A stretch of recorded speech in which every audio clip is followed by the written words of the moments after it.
We're back here with more of the action of women's MLBB here at the Americas Regional Qualifiers. Still with me, Burger Kim and Arashi. Hope you guys got some good rest over at that 60-minute break, because for the first two matches we had only a 5-minute break. So now we're going to be moving on to the next matchup, which is going to be the Americas A. We just finished off the Americas B bracket, so we have two brackets here for the Americas qualifiers.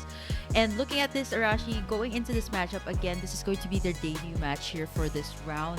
We haven't seen any of their matches streamed just yet, but if you guys want to get more information about the standings, on what went down in the previous matches, you guys can check it over at IESF.gg. We're going to be having Dominican Republic here versus Guatemala in still a best out of three. We've seen a sweep today. We've also seen a game extending up until game number 3, and based on what I've seen, Arashi, in the men's division for MLBB, I would definitely say Guatemala has a very good understanding of the game. Hopefully this is going to be the same case here for the MLBB team. I think it really mirrors like whatever the male team is fielding out, what kind of play style that they have. It is actually quite similar here in the female division. We've seen a lot of pocket strats, pocket picks, surprising picks coming out from the previous games, a nano pickup. I don't know what else have we yet to see in the female division, Arashi. I don't know. What are you looking forward to see? I mean, this is the time to actually expect the unexpected. Funny enough, I really think like the Hylas would be showing up a lot more. We saw it like a single time, I believe, in match number 1. And it really feels like, in theory, right, how that hero operates, it should be really up and about every single game. But maybe players just know what we don't. But for the Dominican Republic right now, their roster coming in to play for them is Jalen, Jin, Marmol, you got Cornelia, Connie, Martinez, you got Ana, Anita, Breton, Orquídea, Toxica, Nepomuceno. Wow, very similar last names as we have here in the Philippines. Wait, hang on a minute. Why? What's up?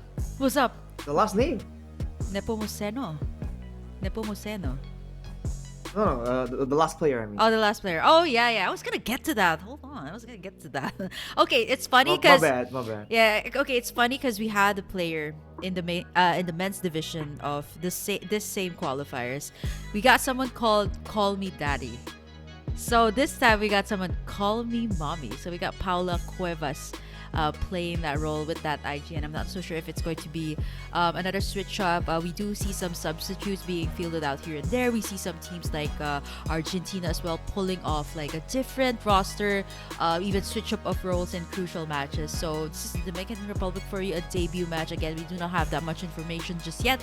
We haven't seen any of their stream matches, but if you guys do have the information over at the live stream, you guys have seen some of their little mini tournaments over at your country, do let us know who you're rooting for in the comment section over at the chat. Dominican Republic, or is it Guatemala? And speaking of, we're gonna have to take a look at the lineup here of Guatemala as well. Mylis, Kiki Hernandez, Jennifer Jen Bale, Alondra Ivory Mendoza, Angie excuse me, Raven Lopez, and Heidi Kitty Argueta. Alright, so I think the names are very artistic for both these teams, I must say. It has a more flair to it, and I think it's great to see the difference between in-game names, aside from, of course, the performance in the Lenodon as well. But if I recall correctly, wasn't there a female player as well in the European region called Call Me Mommy as well? Yeah, I think it was something similar, something along the lines. I think it was something along the line. So please, at a glance, I was like, hang on a second. Was it like Please I'm Mommy, or was it I'm Mommy? Something like that. It definitely has Mommy in the IGN, but yeah, it's something Mommy, yeah. Yeah, well, you definitely have to give it to these players for being so creative, right? I think even in the males division, we've seen like some similar IGNs here and there, but you have to get to know these players as well when it comes to, of course, the gameplay, which we're gonna find out in just a few. Again, these are all being updated real time over at the IESF.gg website. If you guys want to catch some of the stats that we have there, who's where. We just finished up the Americas B region, so heading over into Americas A. I think this is going to be a little bit more tighter, Arashik, because we're talking about a total of 6 teams, and if you're looking at the overall picture, it seems like Americas A, we have, of course, a very anticipated or a highly favored team, which is the United States, that has also placed fairly well in the recent MWI. So I think a lot of people, a lot of these fans are looking for them as well in the Dive 3. But for now, we're going to be seeing, of course, Dominican Republic and Guatemala first in, again, a BO3. Right, it's still BO3, and it's been a long time since the first match of the day and now, right? So technically, there's a lot of lessons that can be learned from the previous matches. And I'm wondering again, are we going to see more of that aggressive style, the emphasis on team fighting? Because we've seen some teams attempt to go for that macro strategy, go for the low yi, diversion plays, go for long distance plays, basically. And it really feels like the teams who've been able to get success are the teams that have a very straightforward approach, right? Get strong heroes, win the fights. That's essentially it. And when it comes down to it, I guess when these aren't teams that have been playing against each other very, very often, they have no idea about each other's habits and all that. I guess this becomes a very much more reliable method compared to just in like a league like an MPL, like maybe we've seen in our regions. These are teams that they kind of know, they kind of scrim often with. So I guess it's a whole different approach right here. And I think the straightforward one, at least so far, has been proven to be a lot more effective and efficient. So I feel like that's what we're gonna see.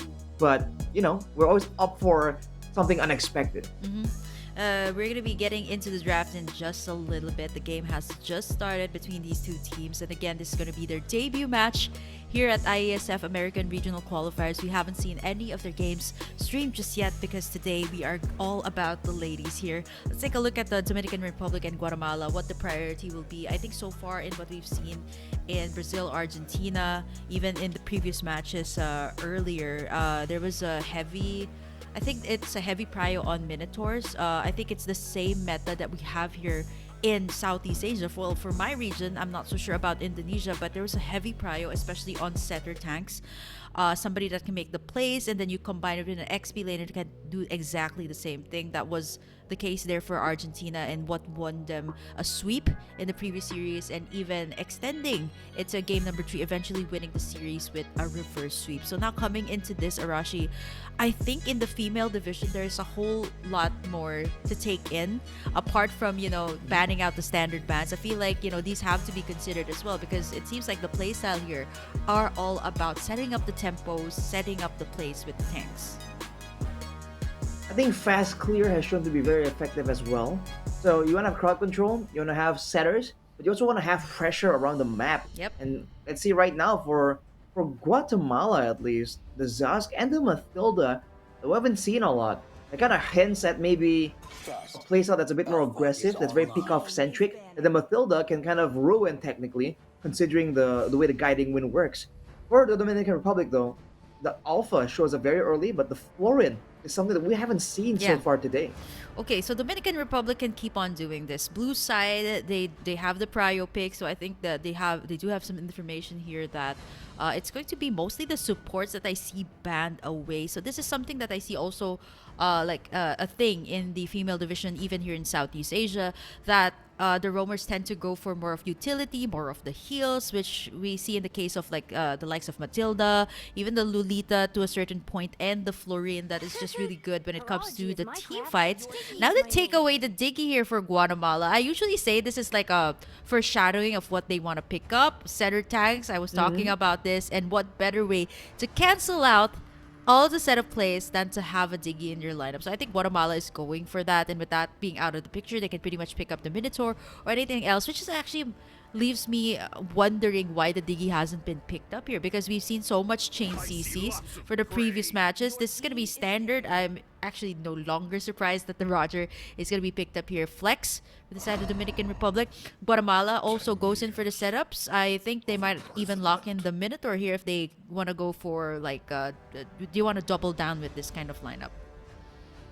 We've seen it being very possible, and so far it's always either the roamer EXP or jungle that's kind of prioed. We've seen the goat lane and the mid lane kind of left alone technically, because there's a lot more options right now available, especially that mid lane, right? You're gonna play a burst heavy style, a poke heavy style, or utility, or AoE. I mean, there are all kinds of heroes available, and for the most part, they're never really banned out. So if the Minotaur shows up here, it makes sense. Wow. But the Clint All right, we've said that it's very popular in this region, and right now we're seeing it again. Mm-hmm. Solid backline, but we've seen that with the right circumstances, it can get shut down. And if the Dominican Republic feels like they really wanted to have a strong goal in and they can match that Clint, they can just Oh move the no. Roger aside into that lane. But the team fight damage, usually we see that the utility is shown first, the sets are shown on first. But for the Dominican Republic, they're showing the source of damages first. Now we have no idea how they're gonna set up for the plays for these damage tools that they have already. I think they wanna, stack up as much as they can right now, knowing that they've already exposed their XP lane here. Knowing that the export has found really good success rate here in the Americas regional qualifiers, not only in the women's division, but even in the male division. This has, if I'm not mistaken, 100% win rate on this export. Jungle, XP, super flexible, not to mention the true damage it dishes out as well, kind of like negates all of these team fights. Great way to zone out. So there's just so much utility that the export can give out to a team composition. Guatemala locks in the Vixana here to go head to head with the Lilia.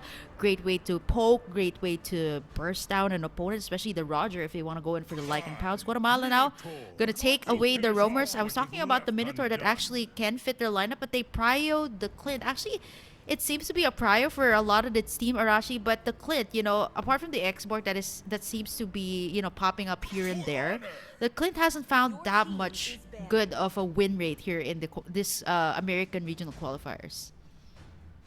Certainly haven't seen it just yet, and we haven't seen games kind of develop in a situation that's ideal for the Clint either. All these fights have been very messy, very chaotic, and generally, there's always something available to really shut down the Clint. Not for Guatemala though, they ban away the Minotaur, and if they're intending on going for something aggressive, something that a Diggy can kind of ruin, then it makes sense that they will ban the Minotaur as well. The chip though, I feel Yeah. like it's a bit of a different idea, different vein. And whereas for the side of the Dominican Republic, they're just going with the all the AOE roamers that can maybe stop them and combo them because they want to go for that big, massive dive. Yeah. So for both teams here, the roamer becomes a big question because they're both equally banning away a Oh, bunch of them. okay. So they pick up the Carmilla here. I would say one of the top roamers that is coming out in this patch. And personally, as much as I love her, this is going to be tough for this lineup. I think that's the next best thing that they have since the Tigreal's already out. They've also banned away the Minotaur. Kind of think like, oh wait, we didn't have a roamer just yet. I mean, the Carmilla, great way for soaking up damage, but if you have true damage like the X-Borg, you got the glooms from the shadow energy here from the Lilia. There's a lot of pokes, and even before you can come down and lay out the Curse of Blood, it's gonna be tough. That I would say it's not that it's impossible, but it's just really tough to go up against the first three picks here of Dominican Republic. And to add it all up, they Ooh. beef up their lineup and picking up, oh no, the Fredrin Wow. and the Hylos. Okay, so XP lane, Xborg, and then I'm assuming this is definitely a Fredrin jungle. Talk about throwback, but with a little mix of what you have here. Guatemala still needs that jungler.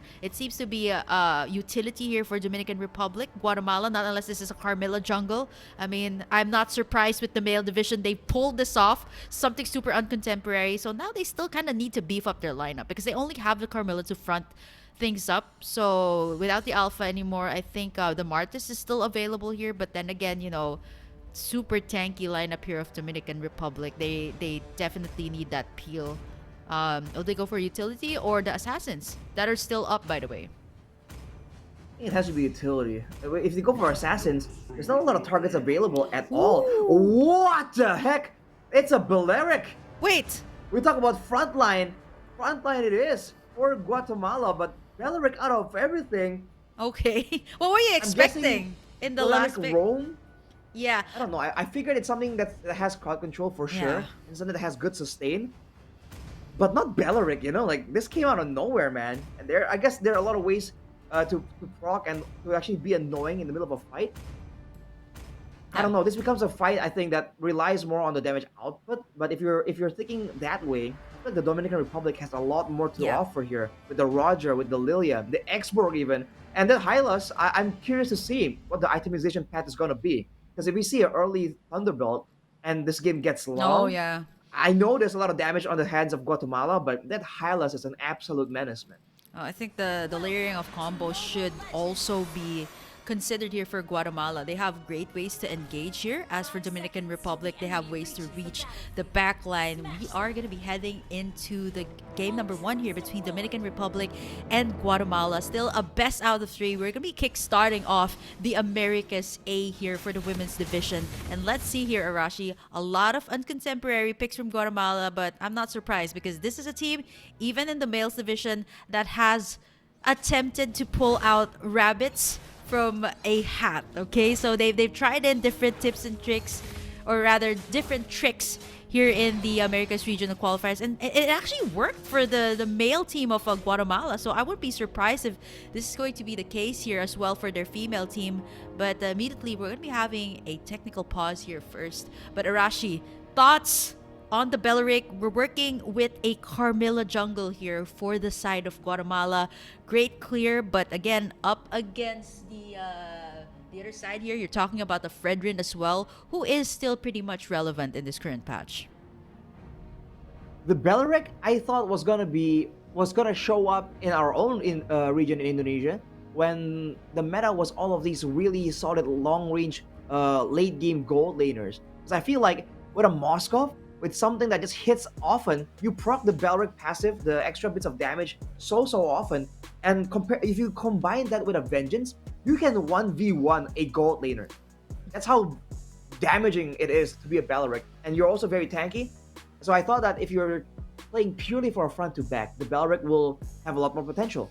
But now if we're seeing that you're up against a Roger in the gold lane, so it's not even the massive amounts of attacks coming in from the side of the Dominican Republic. It's just purely for the crowd control and sustain. So I feel like it works to stop the attacks, to stop the initial rush that we've seen from a lot of these teams in the Americas region. They just like having this huge amount of mobility and just like overwhelm their opponents.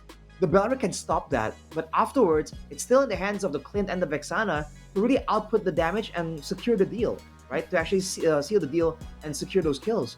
So I feel like they're lacking a bit in that department, especially because on the other side, you're seeing an abundance of damage. Because even the Fredrin, even the frontline beefy members like the Xborg, the Fredrin, they can take damage, but they can also do a healthy amount of damage back. So it's a bit of a stark contrast. Yeah. And I have to say that based on that, I do feel like the drafts lean more towards the side of the Dominican Republic.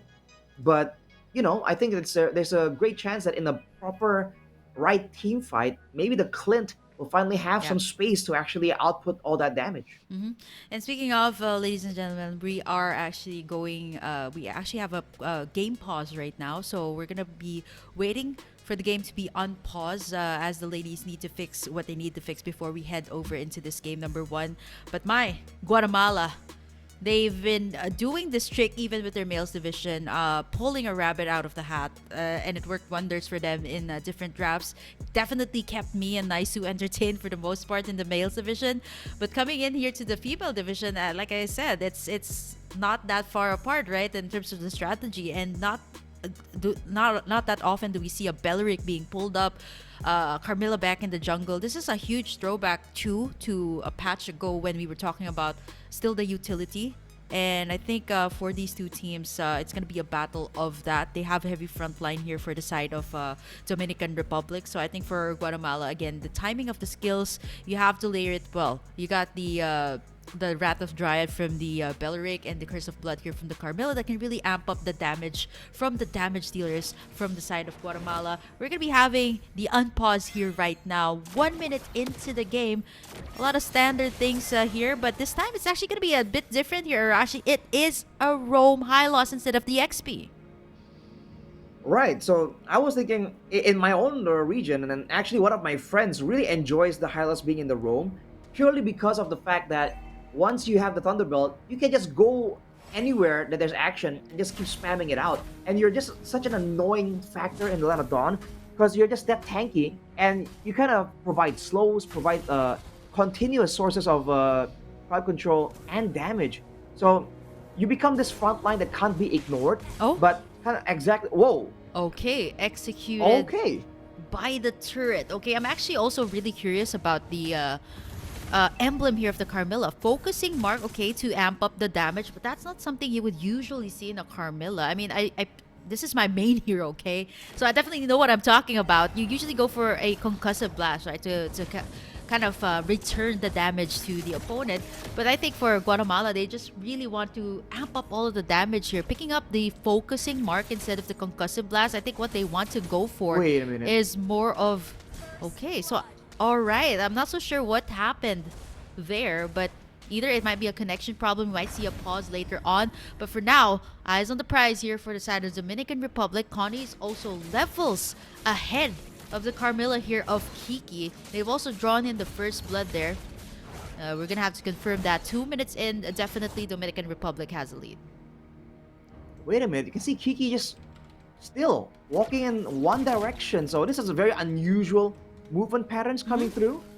You have to wonder really what is exactly going on right here. But this is gonna be one more kill for the side of the Dominican Republic.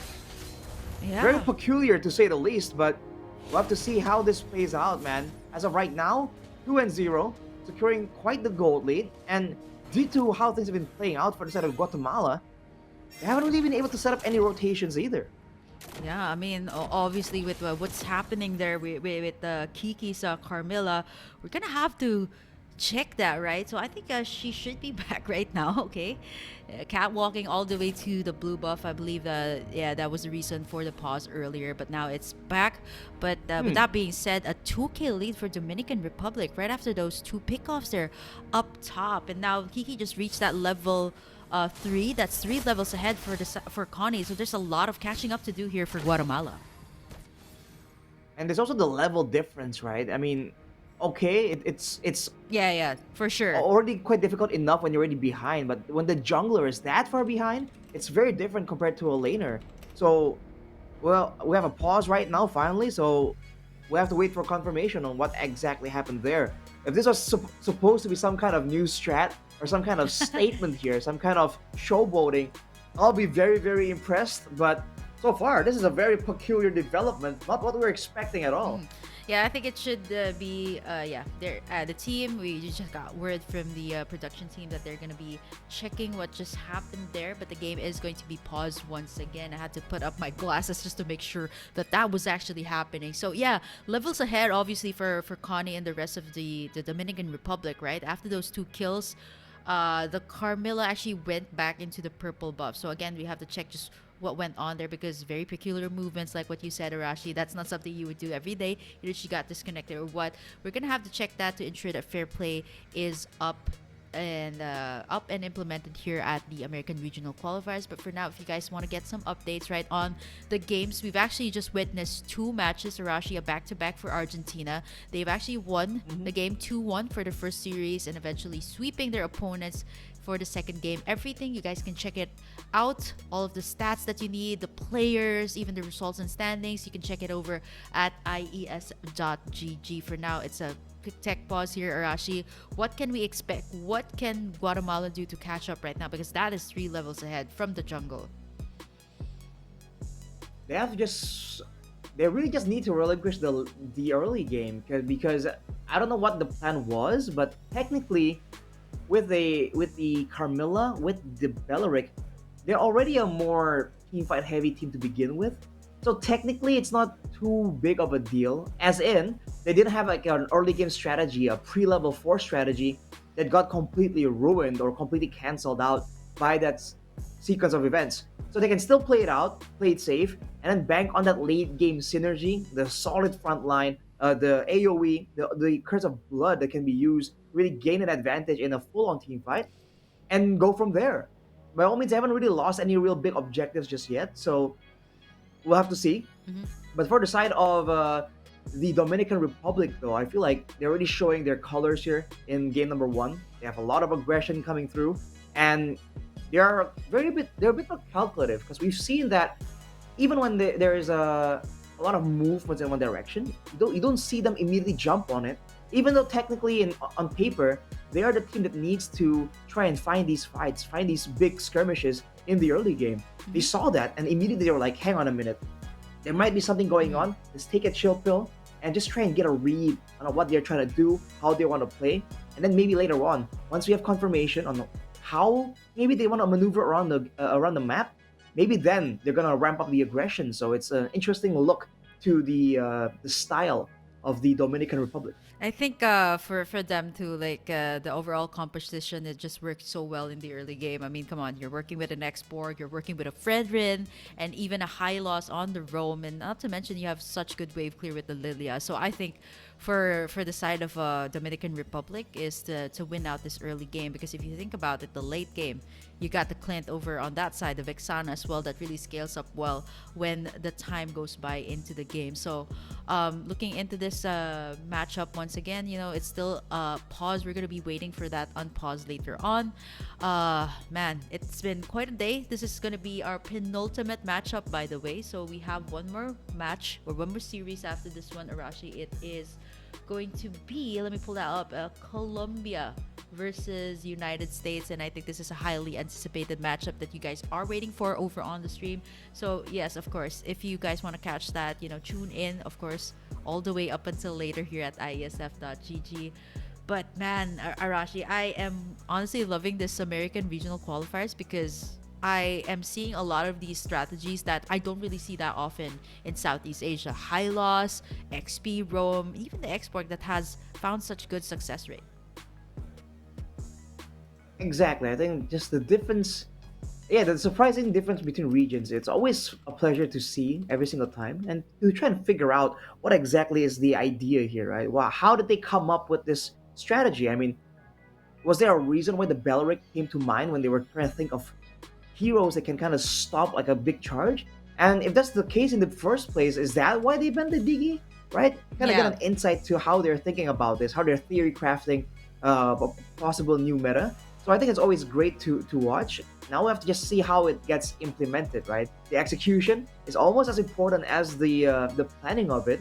So they're already at a bit of a setback at this point.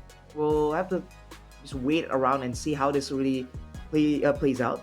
Hmm. I do wonder if like they're gonna, let's say this game goes through. I wonder if that's just the style that they're going for, or is it something specifically that they came up with to try and combat maybe the more aggressive style of the Dominican Republic. Yeah, I think we've already seen a glimpse of what they want to put out here in this game. But for now, it is still a pause here being called by Guatemala. Let's give them some time to fix what they need to fix. But for now, Arashi, we're going to be going on to a quick 3-minute break to let the girls figure it out as we head back into the game later on. So don't you guys go away. IESF MLBB Women's Qualifiers for Americas region. We'll be right back.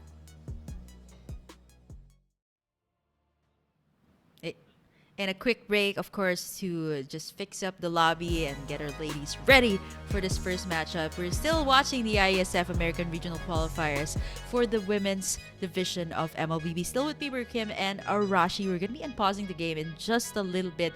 But yeah, looking at this, Arashi, so far with what we've seen, a lead here by the Dominican Republic.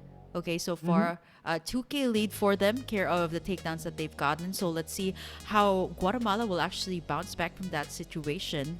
It's still very early into the game, right? So you can still pretty much bounce back, get your marksman scaled up. They have a good marksman when it comes to the laning phase. And now, over at the top side though, unpause here for the game.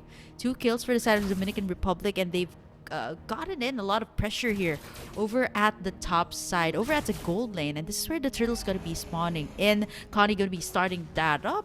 Kiki's a little bit too far, but already reached that level 4, so that is good for the Carmilla. Great way to engage, but I think they're just gonna let the turtle slide and instead just get Kiki farmed up here, because as of the moment, right, she is 3 levels behind. It's gonna be Dominican Republic taking in the first turtle of the game.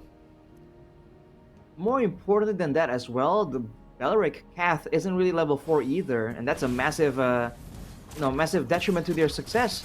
Ivory forced to flicker out of this. The Dominican Republic is rotating around the map, and they have a lot of movement speed to kind of play around with.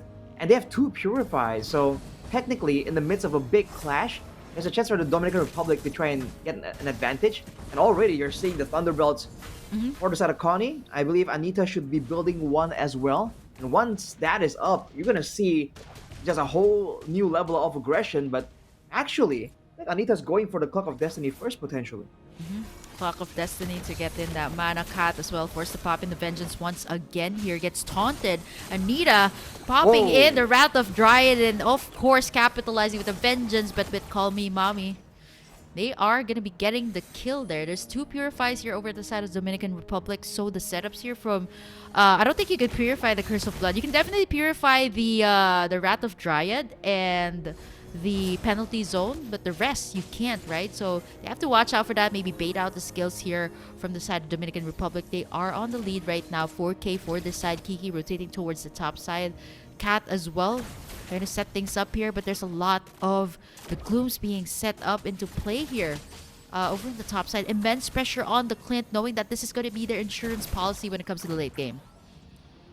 And there's a bit more difficulty for Guatemala to try and pick and choose the fights that they want, because they have to rely on the penalty zone and basically only that. They can't really use Cath as an engage tool because there's not even a flicker available for the rest of the Dryad. And I guess Kiki can kind of serve that purpose, but contrast that to the Dominican Republic with the Hylas and with the Fredrin. It's a whole different scene, but look at that, man. Lilia forced to use the Black Shoe. Yeah, man, that is just some great zoning from Jin there. Black Shoes has been popped, also care of the pokes from the side of Guatemala. All of the turtles, mind you, sorry, that was like the second turtle, by the way, that Dominican Republic picked up earlier. So that is going to be the last one. And if Guatemala... They have the tools to engage here. It's already at 1/4 HP, and it's gonna be Call My Mommy. You're gonna be forced, not able to use that Black Shoes, and there's the Curse of Blood. There's the taunts coming out from the Belleric. Connie forced to soak things up here. Anita as well gonna get taunted here by the Belleric of Cat, as Kiki will be able to use in the stun there to its fullest potential. And that is the beauty here of the lineup of Guatemala. You get in 4 members instantly, and right after that, Guatemala is bouncing back from the situation. The flicker out from Jen over at the top side, and Ivory also able to convert here. So Guatemala back on track here in this game. One fell swoop, 2 turrets, not the neutral objective, but definitely a massive swing in gold. Now Guatemala are the ones holding the advantage, as Jen picks up a Sky Piercer as well. You're seeing the AoE combo being so lethal. Later, once the Clint's in the mix with the Sky Piercer, it's only gonna get even worse. But the real MVP definitely is Ivory there. Getting the pickup initially, setting up with a great penalty zone as well. Now, we have an actual competitive game on our hands, and the Dominican Republic needs to be careful on taking fights, especially when they have their spells down for the count. Wow, that was the Black Shoes baited out as well. Call My Mommy does not have it. Now Connie forced to soak up the damage here. They can't go for more here. Kiki knows that the Appraiser's Rat is readily available, and now they back away. But that's going to be a whole lot of resources taken out here from their side. Looking at this, it is, of course, this time Guatemala kind of like also closing in the gap here with the gold lead. Toxica, though, also doing a good job poking up against Jen here. But it's not going to be easy to take it down because you see a lot of the focus of Guatemala over here on the top side. There's a rotation coming in from Guatemala for sure. The Dominican Republic are trying to get some control right here, but after that one sequence of events, they seem a bit more reluctant. We talked about how they seem to be a bit more calculative, and how sometimes in the split-second decisions that kind of slows down your reactions. And look at Call Me Mommy getting jumped on again. Yep, the Purify is still available here. The taunts and the penalty zone and the Curse of Blood to amp up all the damage. Connie goes down, and the Vengeance Pop just takes down Anita. Now Call My Mommy gonna try to get somebody. Big pick up, big W there onto Kiki as they retaliate. They get terrified here by Evely, but they take what they can get here. So it is going to be a clapback instantly from Guatemala. You see how the layer of skills just worked there. You got a penalty zone, you lay down the Curse of Blood, and then you stun them with the Wrath of Dryad. It's not going to be easy to get out of that situation. Now Jen also able to convert with the tower here up top. And if I'm not mistaken, that is Guatemala also picking up the turret on the mid side. So huge wins from them all across the map. They've secured in one of the biggest turrets that you need to take down, the mid lane, and this is going to be good for them, especially when they go over to the Lord side or the Lord Tango for this game number 1. Which is why for the Dominican Republic, they might want to try and find skirmishes when Guatemala aren't grouped up together. The side lane should be where they're trying to put their sights on, and they should be trying to use the jungler, the Fredrin, to try and make the plays happen. Maybe 2v1 or like 2v2, around the map instead of going for like a 3v3 where the combo from Guatemala is working so well right here as the Hylos gets jumped on again. Okay, the Revitalize and the Curse of Blood just to stun down Anita. The front line is gone. The Glorious Pathway has been laid out, but Call My Mommy, you're going to be able to take down one. Connie falls down as well. Kiki, going to be able to survive all of that. Fortunately enough for Dominican Republic though, Jin, not going to be able to survive that as Ivory going to pick up the kill. Call My Mommy though finds something as well over on the Lord Pit, taking down the jungler here of Guatemala. Clapbacks after clapbacks. And looking at the lead here, it is at par actually, Arashi. There's not much of a difference here between Dominican Republic and Guatemala. But when it comes to the macro play though, I have to give it to Guatemala. They've sieged so much, sir. It's 3 of them, despite the fact that Dominican Republic has been picking up all of these neutral objectives like the Turtles in the early game. You're doing a great job considering the fact that Tommy Mommy has a lot of wave clear, but never mind. Terrified out of existence, has the Purify, has the black shoes, but falls anyway. With a man advantage, now Guatemala make their way towards the Lord. They've used 0 ultimates. They have the whole combo still ready and available. Yep, so much ways to counter engage here for Guatemala. Curse of Blood, penalty zone, and to add it all up, the usual front line here gets bursted down by Evelyn. It's gonna be Guatemala picking up the first Lord of the game, and they didn't even bother waiting in for the Hands Lord, just going straight for that. Maybe take down some second tiers, third tiers here, just to create some more pressure for the Dominican Republic. And looking at this, it's actually surprising to see this amount of damage coming out from an XP lane. 41,000 for the 20? Almost at par with Call My Mommy here. So that itself, for Ivory, right, who has been setting up the plays, also kind of zoning out the backlines here for Dominican Republic. Here comes the Lord Arashi over on the bottom side. 10 kills for the side of Guatemala and 3 turrets, and now they're looking to take more. Jumping on Cath, but might not be the right idea. With the Lord available, Guatemala can only get even more oppressive, finding more ways to force the Dominican Republic to fight them 5v5. Going for a dive potentially in the top side. Okay, all of the resources being used up. Jin forced to flicker out to safety. Does not have the Firaga armor right now, and Anita forced to use up these resources right before they take down the Lord. So it was just buying them some time. The second tier towers are gone here though. 13 minutes into the game, so much pressure created there by Guatemala. And if you think about it, the side lanes though are having such a good time here despite the rough start that Guatemala had in this game. Ivory and Jen haven't been taken down just yet, which is very surprising. And now with that advantage, right, with how they're playing, look at how much Guatemala are grouping, man. Even going into the jungle, even midst rotations, they're not willing to allow the Dominican Republic to find a way to catch someone off. And considering that the Hylas is one of their main tools of engagements, it's looking so difficult because now the Hylas just isn't tanky enough. And he is prone to just getting stuck in all the crowd control and getting bursted down because that's how far behind Anita is on the Hylas. And maybe even with the Revitalize, it won't be enough. If you take a look at some of the items as well, you can see the big emphasis in the healing reduction here. Glowing Wands and Dominance Ices built for a lot of the members here. 3 members even for the side of Guatemala. So they're absolutely taking that into consideration. Wow. I think at this point, Guatemala doesn't even care if they use the Curse of Blood or even the penalty zone on one member. Like at this point, like even Jin or Anita that they take down, it's fine. They're just baiting out all these skills. Last Insanity has been used here to get out of that. The Thunder Belt comes through here as well from Kike. And look at that. BOD for Jen. Call My Mommy. Able to make the lanes move here, but they get spotted out here by Guatemala. 17 seconds before the Lord is up. They're grouping up here right now. And with the numbers advantage that they have, they are doing their very best to clear out the waves. And Guatemala, again, on the lead. 2K for their side as the Lord is up. You can check it out over at the Lord Cam. And of course, with the amount of turrets that Guatemala has taken in, they're going to have the power position when it comes to the Lord take here. And they have a lot more crowd control available too. I mean, we've seen the plays start off with the penalty zone, but it can very easily start with the Eternal Guard as well. So Guatemala are the ones that are being more confusing here when it comes to the way they approach these fights. The Dominican Republic, we have to wait and see here what exactly are they planning on doing, because we saw that Call Me Mommy can still do a lot of damage and was able to find some kills back especially when the fights get really, really messy.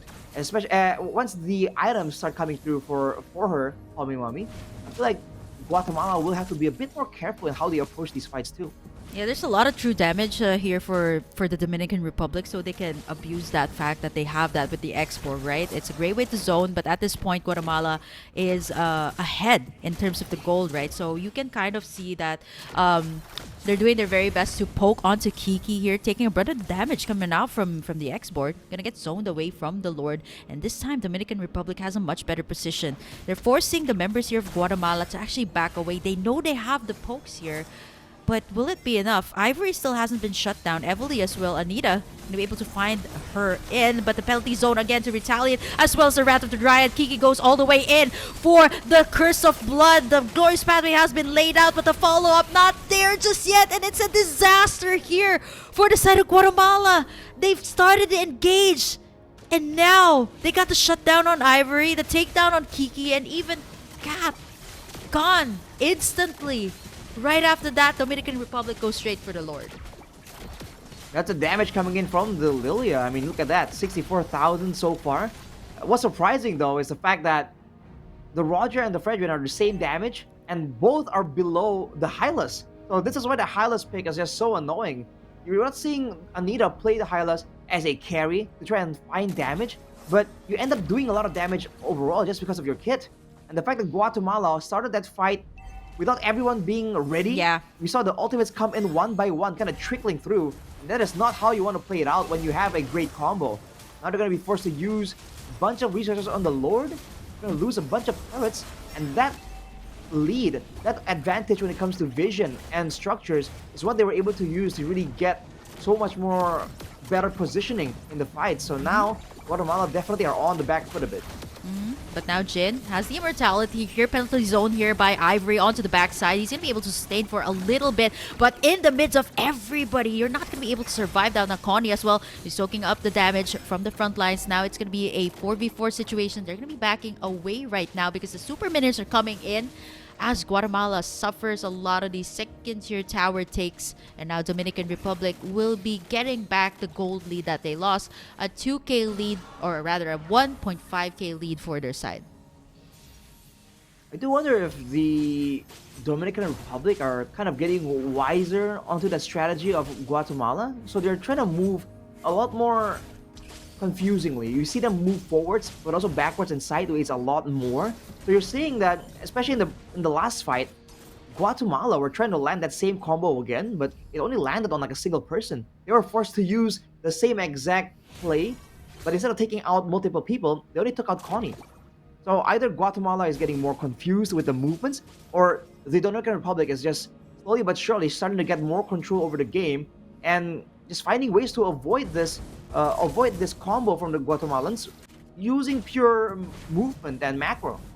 And I think they have a very good minion wave control here for Dominican Republic. They're ensuring that at least they get the minion waves moving. They have a great clear with the Lilia and the Roger, so they're ensuring that at least they can have the control over the minion flow, because if it goes way too deep into their base, they kind of have to back away and clear that up. For Guatemala, I think at this point, it has to be a bit more synchronized, right? Like this is a lineup that is heavily reliant on these ultimates. And if your damage dealers aren't ready to take that or aren't ready to respond to the great setup that you have, they can be punished here.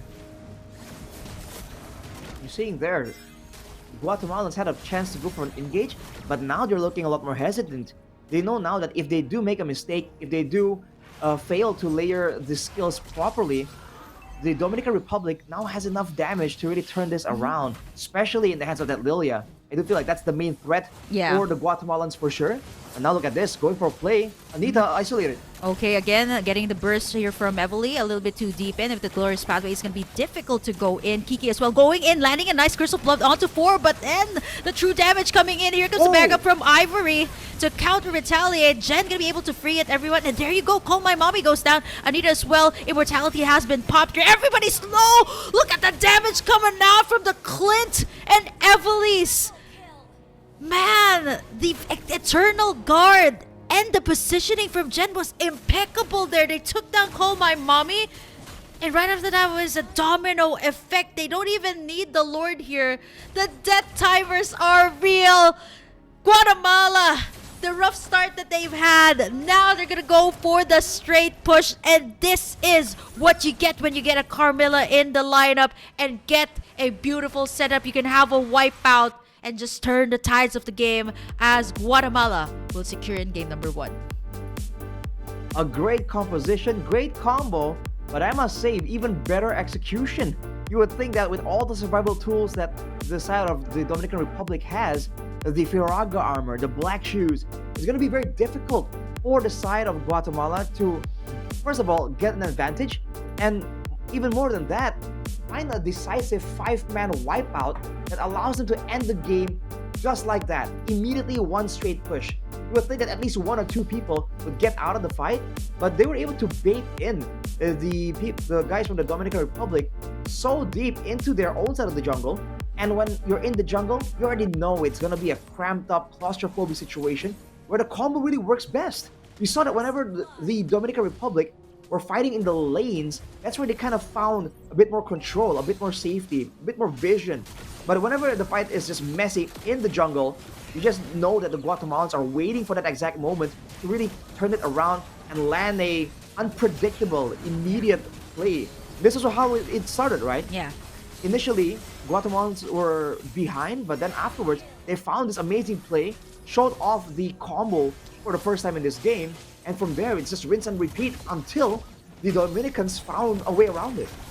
Yeah, it was a lineup again. If your damage dealers are not prepared to take it, it can kind of backfire on you at this point. So there were, I think, the biggest problem here for Guatemala is, of course, setting up the plays, and it's not gonna be easy, right? Like with Call My Mommy dropping in the glooms, you can just pretty much kite everyone or kind of like poke the front line here that Guatemala has. Lots of wins all across the map here for Guatemala, despite the rough start that they've had in the start. But you know, of course, with what Call My Mommy has been doing, right, into the game, she made it really hard for the Carmilla, for the Belleric here of Cat to just set things up. And this was one of the mistakes that actually Guatemala did, right? They were actually on the lead, but their damage dealers were not prepared or not even in position to take that team fight. They got in a wipeout, and eventually, you know, they had to deal with the Lords and even the advantage that the side of the Dominican Republic had. This is the crowding, the team fighting is a double-edged sword. Because the Guatemalans can use it, but so can Call Me Mommy to try and output the damage.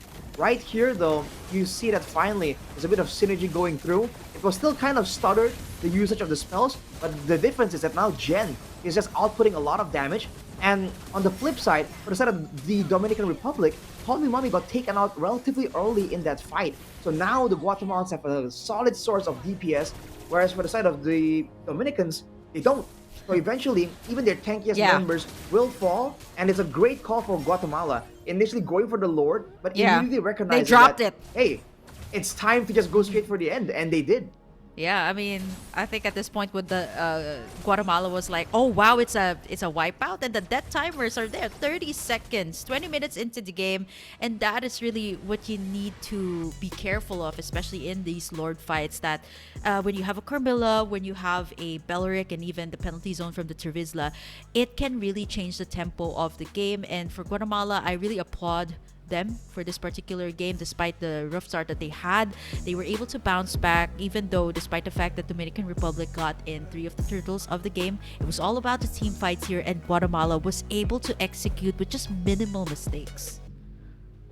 You're seeing almost 100k damage coming in from Call Me Mommy on the Lilia, so that the gloom damage is definitely legit. And for the Clint on the side of Guatemala, I feel like you also have to recognize that Jen on the Clint kind of caught up to everyone on damage, and it doesn't look too impressive until you remember that initially you saw that the Clint was kind of struggling, was kind of pressured in those fights. So the fact that eventually the damage does come through, showing again that in the fights it's not just who you take out, it's who you can kind of enable in your team as well. And in that last fight, it's very, very obvious that once the Clint has free reign, just hit, to just walk forward without any threats, that's where it just gets difficult. Of course, the MVP, the player of the match, it's not the Clint. It's the This is Vexana. the Vexana, which made amazing Eternal Guards. I mean, help out with the wave clear as well. we talked, Kim, about the minion wave management, the wave clear for the side of Guatemala, and that is all due in no small part to the Vexana, right? With the passive that allows them to really clear waves so much more efficiently and be around the map to look for those massive combos. Yeah, I mean, this is a combo that has been championed by content creators of MLBB, the Carmilla Vixana, and you've seen it, right? The instant takedown, the instant burst when the combo is there. And I think props to Guatemala, right? It's not every day that you see the combination being utilized to its fullest potential. This is probably one of the most satisfying matches I've watched as a Carmilla main, and even at some point, right? Like I've also spammed the Belleric, so having like these Wombo combos with their damage dealers was just so beautiful to watch. It's Guatemala that took in game number 1, and honestly, call me a fan of the Guatemalan team, both the male and female, because they really can pull a rabbit out of the hat. Arashi, we're gonna take a quick break first before we head over to our match point here between Guatemala and Dominican Republic. Don't you guys go away. This is the IESF Women's Qualifiers for MLBB. Welcome back to the IESF America's Regional Qualifiers for Women MLBB. We're back here with the match point between Dominican Republic and Guatemala, with Guatemala already on a match point. And honestly, before we ended, or before we went to a break there, Arashi, in that first game, I was like, I'm a fan of Guatemala, both male and female, because honestly, they love pulling up these uncontemporary drafts, and it works out well for them. Same case for the male division. So I'm like, wow. I mean, they are probably like one of the few teams that I've seen that can really, really make these non-meta heroes work.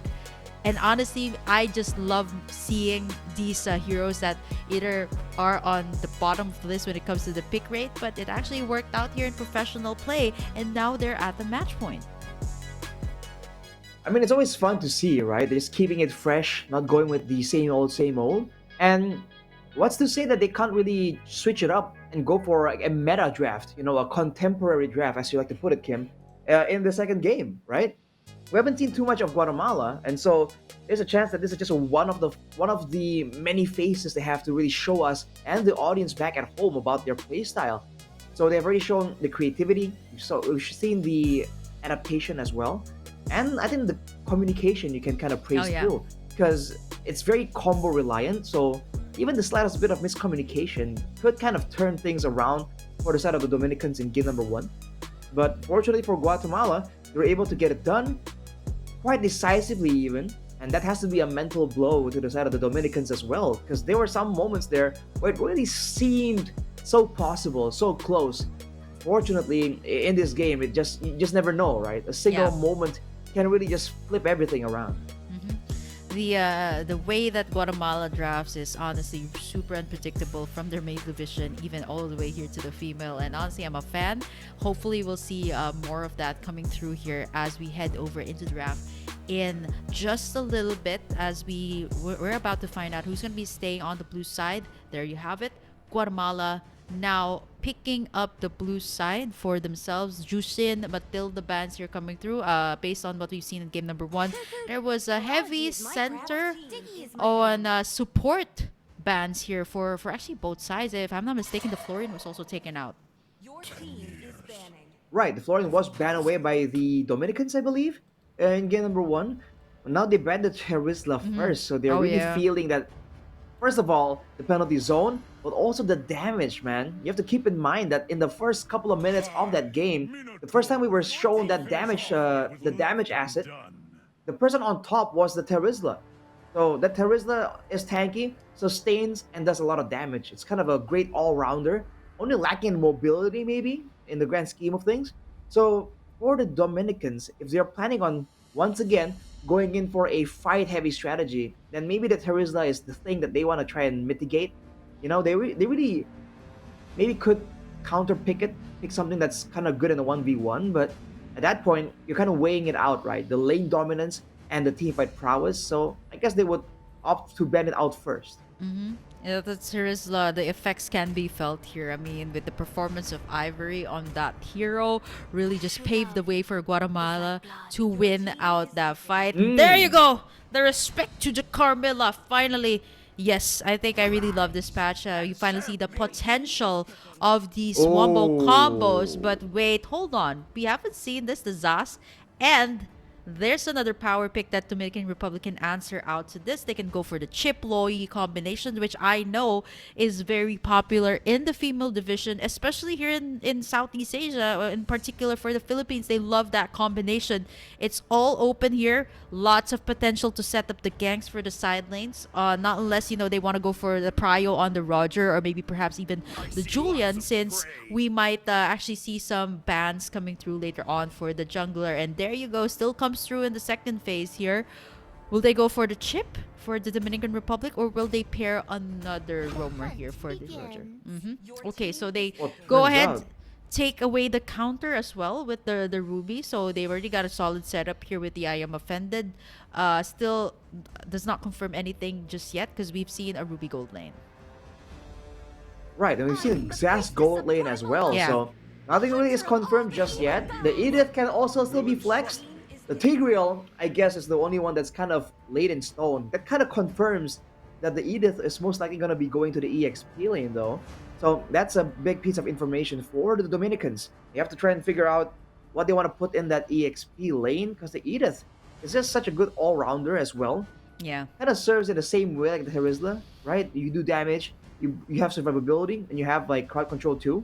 So for the Dominicans, they can put the Ruby in the EXP lane, but something tells me that probably isn't it. We've seen the Ruby always go to either the gold lane or I think today mainly the gold lane actually. Yeah. So something tells me it might not be an EXP lane Ruby. Yeah, I think at this point in what we've seen in the American regional qualifiers, it has always, almost all the time, been a Ruby gold lane to sustain that part of the matchup, right? Especially if you're going up against a marksman in the early game, you can definitely be a lane bully. Now they lock in the Lilia here of Call Me Mommy. For game number 1, it really dished up so much damage up against the front line. I'm actually surprised that Guatemala was able to pull through despite the damage that was coming through from the glooms of the Lilia. Second banning phase here, I think they should start taking away the heroes here of Jen. Spectacular performance on the Clint earlier. The positioning was impeccable despite the fact that we were kind of arguing like, okay, the Clint does not have that mobility, but everybody was just punished, right? And combine it up with all the combos, Dominican Republic, they might go ahead and maybe take away the comforts here. Hmm. They can go for the comfort bans if they want to, but they're banning away. They banned the Akai, Yeah, which we haven't seen in a utility. long, long time. So yeah, the utility definitely is something that they're trying to maybe stop. But from the looks of it, with an Edith and Tigreal already, I feel like there's already many ways for them to really just ensure a front to back technically if you add the Zast to the mix. But for Guatemala, they banned the Atlas, which we haven't seen in a long, long Hmm. time. I guess because they have banned with the Digi, technically. That is Hmm. the counter to an Atlas usually. So they're the ones concerned about being caught in a Yeah. massive combo this time. They are the ones who want to try and make the fight somewhat sporadic here. Because as of right now, the Edith and the Zask both kind of work independently. They can work with the team, but independently, with a Domineer's Descent and with the Primal Wrath, they can kind of do whatever and still be relevant. The Hmm. same can't be said for the roster for the Dominican. Yeah, there's a lot of pokes though here from Dominican Republic in the form of the Lilia and the Roger final ban. I wouldn't be surprised if Guatemala takes a whole lot more of these tanks out of the picture, since it seems like they don't want to go up against the. I mean, they're the ones who want to pull off the CC combo, but not for their opponents. So I'm actually surprised that the chip slipped all the way through the second phase. Nobody actually picked it up, right? So maybe either not comfortable, Guatemala just having all sides covered, making sure that the chip will not also be used up here. And if you think about it, there's a whole lot of combinations that they can do with the chip. The Dominican Republic now needs that XP lane. XP lane that can set up the plays. You've seen it with the Turizla. Arlot hasn't been one to find its spot here in the women's division. We've seen a couple of it, not really that much of a high success rate, even in the male division. So they need somebody to do that. And most of the time in the XP lane, Arashi, it is usually the Edith, Turizla, and the Arlot. In some cases, even the Lapu Lapu and the X-Board. I think the youth song is still available Yeah. right here. If they really want to have something like that, go for the Alpha first, though. Again, against all these fighters, close range heroes, solid jungler with great clear if they really want to try and play aggressive here with a Roger, a Lilia, and an Alpha, gonna be a lot of ways for them to really pressure Guatemala and force them to kind of maybe avoid, right? If they want to go for a big team fight, there's a lot of pick-off potential too, just purely from the burst damage available to the side of the Dominicans right now. I'm thinking like, okay, so this is the lineup of the Dominican Republic with the Ruby. So does with the Alpha being picked up, this means that the Roger are gonna go to the gold lane, and then the Ruby roam. I guess they're gonna adjust to what the Guatemala will pick up. They get the exports for themselves. I think this is gonna be the jungler. Something for Jen here, Claude, or something completely different too. They go for the Melissa range. The go away, of course, can deny the dives even here coming out from the Dominican Republic. Great attack speed as well when it comes to the late game. And there's a lot of setups here for Guatemala. Dominican Republic though, Arashi, what can they cap off? And so all of the tanks are almost out here. Not unless it's a Ruby roam here. Hmm. I feel like they just need something to just clump up the members of Guatemala here, because otherwise, I feel like the fight is just gonna be everyone's spreading apart, and the Dominicans going like, okay, where, who, where are we focusing on right now? So they need something to really stick everything together. They go for a Lolita here that can kind of counter technically the Edith Mm-hmm. primarily, and I guess the Melissa too. But it is so situational right here, and this Lolita is gonna serve as one of the main front lines here. In a good team, you generally want two. Usually it's the EXP lane and the roamer. So for the Dominicans, it's just the Ruby and the Lolita. Yeah. Both pretty okay, pretty decently tanky, but they're not really that great at like finding for info, escaping from big Mm. ganks. So you have to wonder for their own safety as well here. There's a lot of shields though, and a lot of protection here for Dominican Republic. I also think that when it comes to the setups, the Tigreal has a little bit more instant kind of setup, right? As compared to the Lolita that has that slight delay when she pops in that Numenon Blast. So usually, a lot of these Mhm. players from the Americas region would really prefer that instant setup. That's why you see a lot of the Minotaurs. You'll see a lot of these Carmilla that can just toss out the ultimate and pretty much being backed up by the team, you can have the results that you want. But coming into this game, again, a lot of these Swambo combos coming out from Guatemala. And I'm kind of wondering, will that last pick for the side of Dominican Republic be enough to be that factor that meshes everything in? Ladies and gentlemen, we're going to go into the match point here right now between Dominican Republic and Guatemala. This is game number 2 as Guatemala looking to take in the series with a sweep. Not unless Dominican Republic will force out a game number 3. And on your point, Kim, about the Lolita, I feel like this means that the Lolita has to really save that bulwark specifically for a particular moment. I guess in this sense, with how urgently and everything needs to kind of be used up, it does make sense. But for Guatemala, this is a very greedy battle spell selection here. 2 Inspires, and of Jen and Ivory. Big damage, but against a Lolita, that might come to bite them in the back later on. For the Dominicans, it's a bit more standard, and from the looks of it, they're gonna have with the same kind of idea.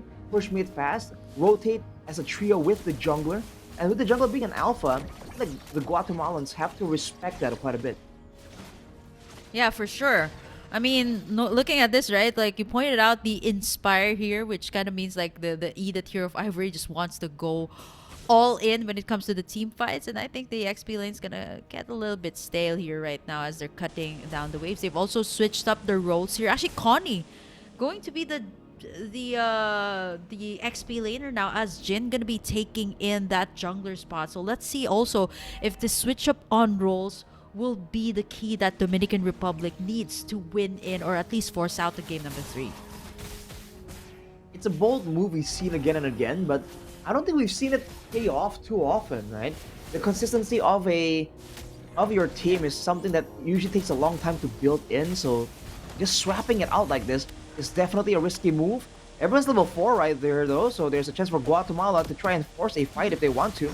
Okay, there's gonna be Jin! Oh! What? Stealing away the turtle from Guatemala despite the Nightmaric spawn and everything else being thrown out, and now they see low HP for all the members. Jin gonna be picking up the first blood here right now. Dominator's Descent has landed here as well, as Ivory with no flicker out gonna get bursted down there by Call Me Mommy, and that's exactly what you were mentioning earlier, Arashi. The Inspire can really bite you back. Not only do you have less mobility, but where can you use it? You got the Lolita kind of deflecting out the damage. You got the Ruby Hmm. sustaining all of the HP. So where's that gonna fit in? I mean, I would rather pick up the Flicker to be able to make the plays here rather than get the Inspire to kind of just, amp up my attack speed. Initially, yes, with the flicker, Ivory can still make plays too, making the Dominicans have to focus on two threats technically. Like you mentioned, Kim, without a flicker, Ivory is not really a big engage tool. It's kind of Okay. visible. Look at Cat though, jumped on. Okay. He does not have the flicker and actually not gonna go for the setup here. Gonna take a lot of the burst damage though coming out from the Dominican Republic. They are now sieging in as much as they can here from the jungle side of Guatemala. They are at the 2K lead, of course, care of the 3 takedowns that they've taken in, plus the first turtle of the game. A lot of advantages for the Dominicans right here, and they're doing great. But because they have to, right? They have a Roger, they have a Lolita, a Lilia as well. So these are strong early game heroes. It makes sense that they should be winning at this point.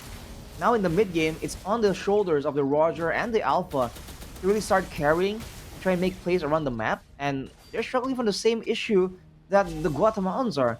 They're lacking a source of solid engagement that they can use to try and leverage their advantage into fights. Mm-hmm. Now, Cat's gonna get spotted out here. The true damage, it's not gonna be easy also for the X-Borg to kind of dive in. There's the Spear of Alpha to kind of penetrate all of the armor that you have. You see the pokes coming through here. They do have the Nightmaric Spawn available here just to zone away the members of Dominican Republic. Earlier, they were able to steal out the turtle here. Arashi already at 1/4 HP. Ivory comes in to join the party here as well. Cat looking for the perfect opportunity to set things up. Still hasn't found it yet. Finds one. Gets Jin into the implosion. But now the Numenal Blast from the backside as well. Gonna be able to take down 3 members. Ivory as well forced to pop in the Inspire, but to no avail. All the flickers have been used here for the side of Guatemala. Toxica just going in for the basic attacks. Kiki able to sustain with just 1 HP left and manages to survive. The counter setups here from Dominican Republic are just way too good despite the delay of the Numenal Blast. I think what they're doing here is just waiting for Cat to set things up, and once the implosion is gone, Anita just goes in for the Numenal Blast. And right now, I feel like the Guatemalans are putting a lot of emphasis on just securing the neutral objective. And that's great, but they're doing it at a very steep cost. But look at this. Hiki coming in, trying to burn down the Dominicans. But they'll get out. That's a Ruby with a Thunderbelt, by the way. So we're hyping up this item for good reason. A lot of heroes now can kind of get away with building it, just in adding it to their build paths. And by default, they get a long-lasting improvement to their stats that can reach the late game too. So for the Dominicans, they definitely have their eyes on the late game as well. But again, the approach here for both teams, I feel like needs to be on the team fighting first and then the objectives, because both teams have limited crowd control. So if one team uses the spells on the neutral objective and the other goes in and uses the spells on their opponents, it's kind of obvious who's going to come out on top. Okay, Connie there, gonna get the onward, gonna be able to sustain for a bit. Don't run Wolf King. I think everyone's waiting to pop in that Inspire. Connie's down real low though, over here at the top side. So that is gonna be something that Guatemala should capitalize on, especially the turtle's gonna be spawning up top, but massive pressure here over down bot. Anita gonna get spotted out here, Kiki. 4 members being sent here. Everything being sent towards this side of the map. They clearly want to win in this gold lane trade up, and they have all their resources to do so. But then again, Anita is here. They got the Firaga armor up. Turtle is up as well. I think they're going to do some mirror moves, but instead, Guatemala isn't able to find anything. It's actually Dominican Republic that's able to get the turret up top. A great move for Guatemala, getting Prio on the other side so they can swing over and leverage the timing to get the neutral objective. But the Dominicans kind of wise up to it. They back away, they make sure that their bottom lane is safe, and then they just go for the turret trade. It's still a win for them, and they get the turtle even. Okay, the Numenor Blast on to 3 members here. Now follow-ups just yet. Jin again doing a good job just taking in the turtles here for the side of the Dominican Republic. They're a 4K lead. They got in a turret here, so they are almost really doing so well here in this early game. As for Guatemala though, struggling a little bit of course with the synergy this time when it comes to the skills. Almost all the time it seems like Dominican Republic is always one step ahead of them. And the Toxica on this Roger built a Thunderbolt as well. Seeing the value of that item, but look at Kath making the play, pushing back. Anita can reflect the damage though, so that's not the target that you want to go for. That's why Kat didn't go straight for the implosion. But that is a whole lot of resources and people being sent here to the gold lane, which kind of means that, you know, the other lanes can be worked on here by the Dominican Republic. And so far, they're making the minion waves in. They haven't been able to take anything just yet, knowing that Anita is here to help Toxica in the lane. Ivory going to be forced to clear out the mid as well. The first lord's going to be up in just a little bit. Arashi. And so far, it is going to be Jin that has the advantage here. 2 levels ahead of Kiki. I feel like, oh wow, finally, there's gonna be a counter attack from the Dominicans there, getting Jen down, showing again the value of the Roger. But this is the problem I feel like for Guatemala. Mainly, their rotations are always later than the Dominicans, and that's because they're not winning when it comes to wave clear. The Zask and the Tigreal does not make a good wave clearing combo, but Anita might get taken out here. Okay, he's gonna pop in the last Insanity there. Still survives there for Anita, and instead gets outplayed! And that's what you get when you get a Lilia.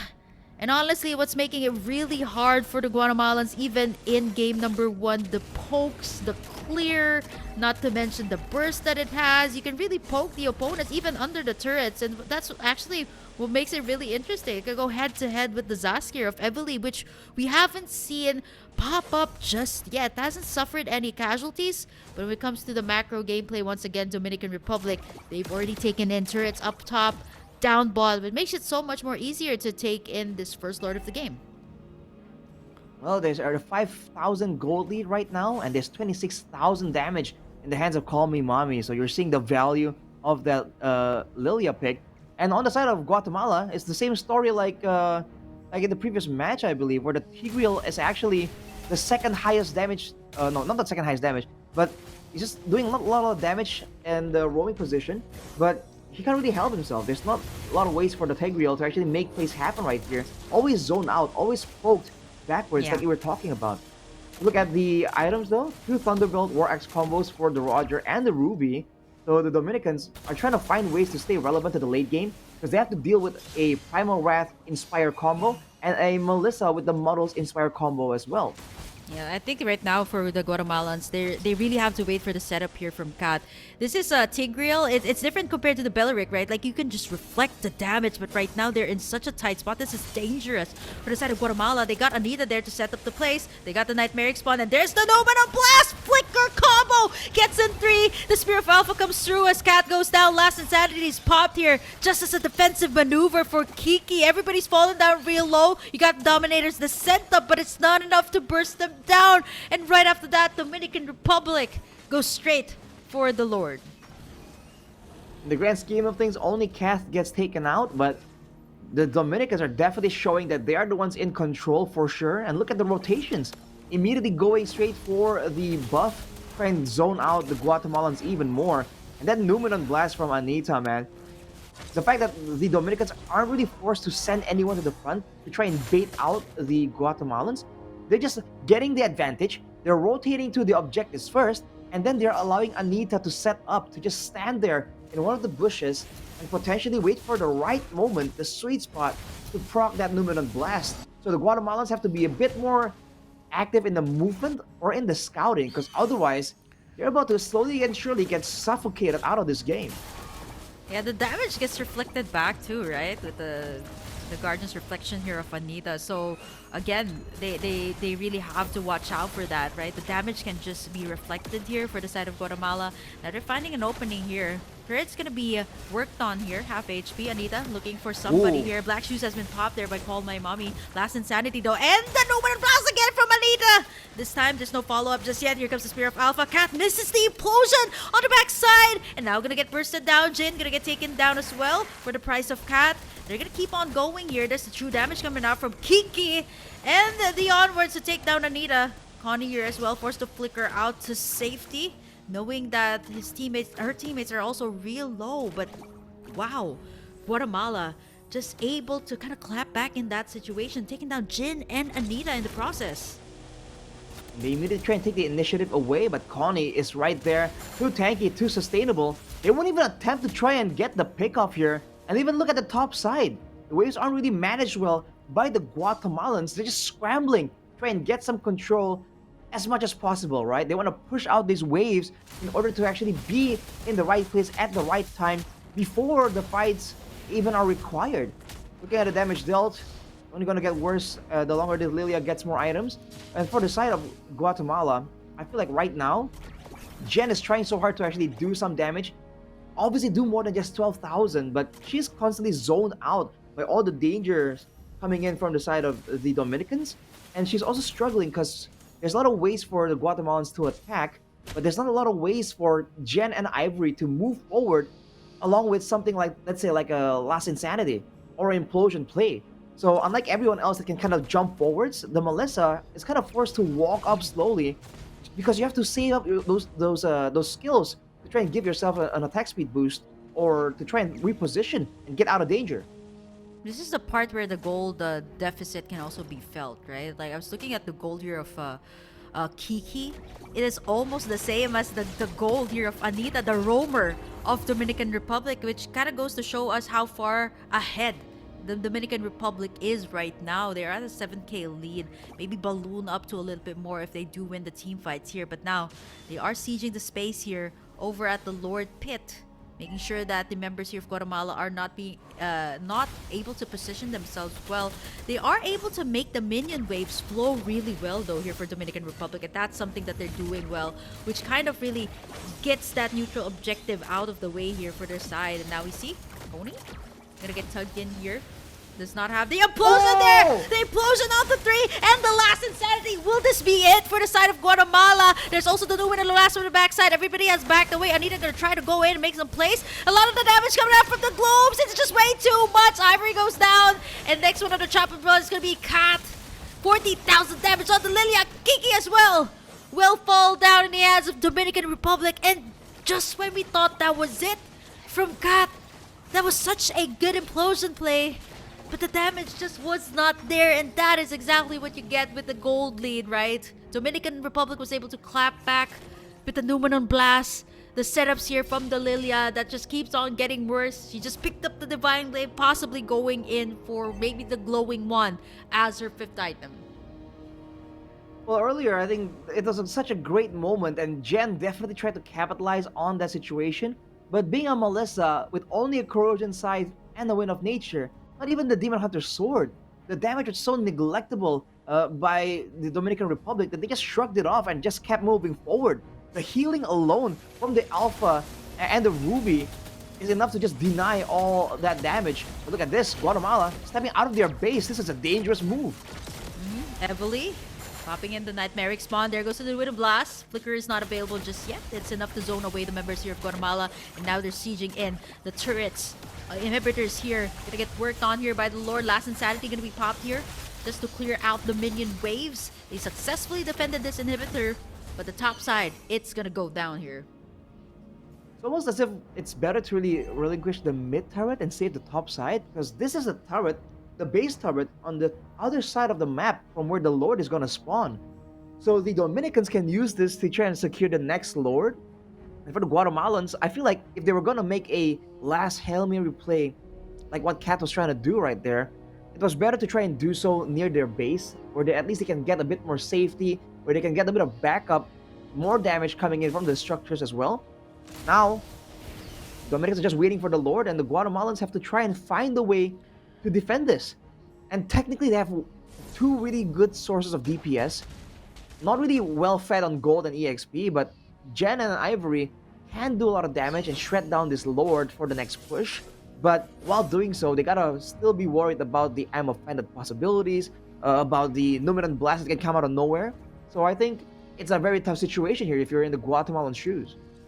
Wow, 66,663 on the Lilia. That is way more pokes, half of what Evelyn is actually dishing out here. And to think that you have a Zask here that can really poke up against the enemy lines. Dominican Republic with the lead that they've gotten, it's a 12k lead right now. It's going to be really hard here for Guatemala as well. Their turret up top, the inhibitor's gone, so they can go for possible straight push. And with the minion waves flowing in, it's favoring still the side of the Dominican Republic. Look at the positioning of Anita as well. Finding crafty ways to find info and perhaps set up for a sideways Numenon blast. So not being the main frontliner. The fact that they're just so tanky at this point, having so much more sustain, let's say from the Ruby, from the Alpha, she can just stand in the grasses and in the bushes and allow her team to just walk up and bait some of these movements from the side of the Guatemalans. With the Lord already up right here, it's just so difficult because technically the Zask should be a lot more, a lot bigger of a problem with the Nightmare spawns kind of harassing, but there's just not enough damage available to her right now for Evely. So the damage kind of gets absorbed by the shields Yeah. from the Lolita, Yep. and it also kind of gets healed up if even if Connie or Jin kind of take some damage. So the Zask doesn't really do good poke, and in the middle of a big fight, the Zask survives, but the Zask doesn't really do a lot of damage either. So it's about how fast the damage can come through. If you compare the damage of a Lilia to a damage coming in from a Zask. Yeah. The siege potential also of Lilia is way stronger. She can go for the dives, just click in the black shoes when she needs it. So there's a lot of these dives that Call Me Mommy can do, and this is a point where it's gonna be felt.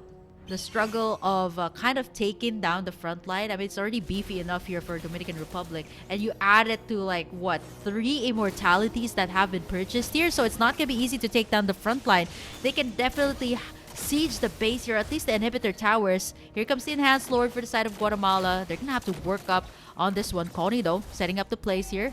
There's this the Nightmaric spawn. Half HP already for the Lord. They've already worked down the tower around mid. Cat! Again, taken down real low by the Gloops. Lord already at half HP. Will this be enough to force out a game number 3? Call My Mommy still unstoppable at this point and doing their very best to defend. There's some minion waves coming through. Black Shoes has been popped here. Guatemala still alive as Toxica goes in for like and pounds, finishes the job, gets a double kill, and now it's only Kiki left to defend. I don't think you can take this one. It is going to be Dominican Republic winning in this game, and we're going to be having a game number 3. Oh boy, I have a close one right here, but the Dominicans immediately strike back. You can see the immediate adjustments, man. And the Lolita pick, we were doubting it. We said it might be a bit too slow. It might take too long to kind of set up, but in the right hands, I guess it just comes down to execution. And the synergy between every single player on the side of the Dominican Republic is just a sight to behold, man. The timing of the ults, the zoning for the members of the backline of the Guatemalans is just so good as well. Soon we're gonna take a look at the highlights right here to see what happened there, especially in the early game. It really allowed the Dominicans to try and take over. It all starts with the rotation advantage and the damage output. Early on here for the Guatemalans, you kind of know that they have 2 Inspires, they have big AoE, but they have a lot of late game heroes that want to take it easy, kind of farm a bit. The fact that they were fighting a lot of these early neutral objectives here, maybe trying to get secure a retribution with the last insanity. It's a play that works, but at this point it's a bit too costly. Ending up with a 7-1 score against a team that doesn't really fall off too shabbily in the late game either. I feel like it's a bit too dangerous and too risky for the Guatemalans to kind of decide on. I think this is, I can safely say that Guatemala has been really experimental draft, even to the way that they've been picking up their battle spells here. Sometimes it works, and almost every time whenever Guatemala is up on the live stream, it is always, almost all the time, a game number 3. That was a nice implosion there, being set up there by Kat. But honestly, the clapback here of Dominican Republic was almost immediate. Not to mention the insane amount of burst that was being dished out here by Call My Mommy is just insane. Come on, you are taking down the front line here of Guatemala, an X-Borg that has an immortality, Kat that has the defensive items. By the time it reached this point, Arashi, it should be game over. They were able to defend a little bit, but there was so much sustain coming out from the side of Dominican Republic.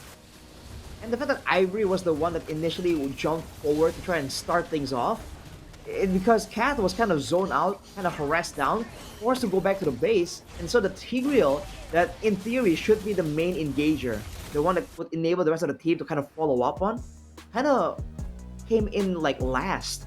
Yeah. So even there, I guess there could be improvements when it comes to the team fighting for the Guatemalans, because again, in theory, there's just so many ways that they can win out a 5v5 fight, but when the early game just goes so heavily in favor of the Dominicans, it's just a bit too hard to come back, especially with the way that the Dominicans were playing. They were always playing it slow until it's time to go fast, and out of nowhere they just explode into action. And the heroes that they picked for this game also kind of allows them to do so. So I think it's already planned out all the way from the drafting phase.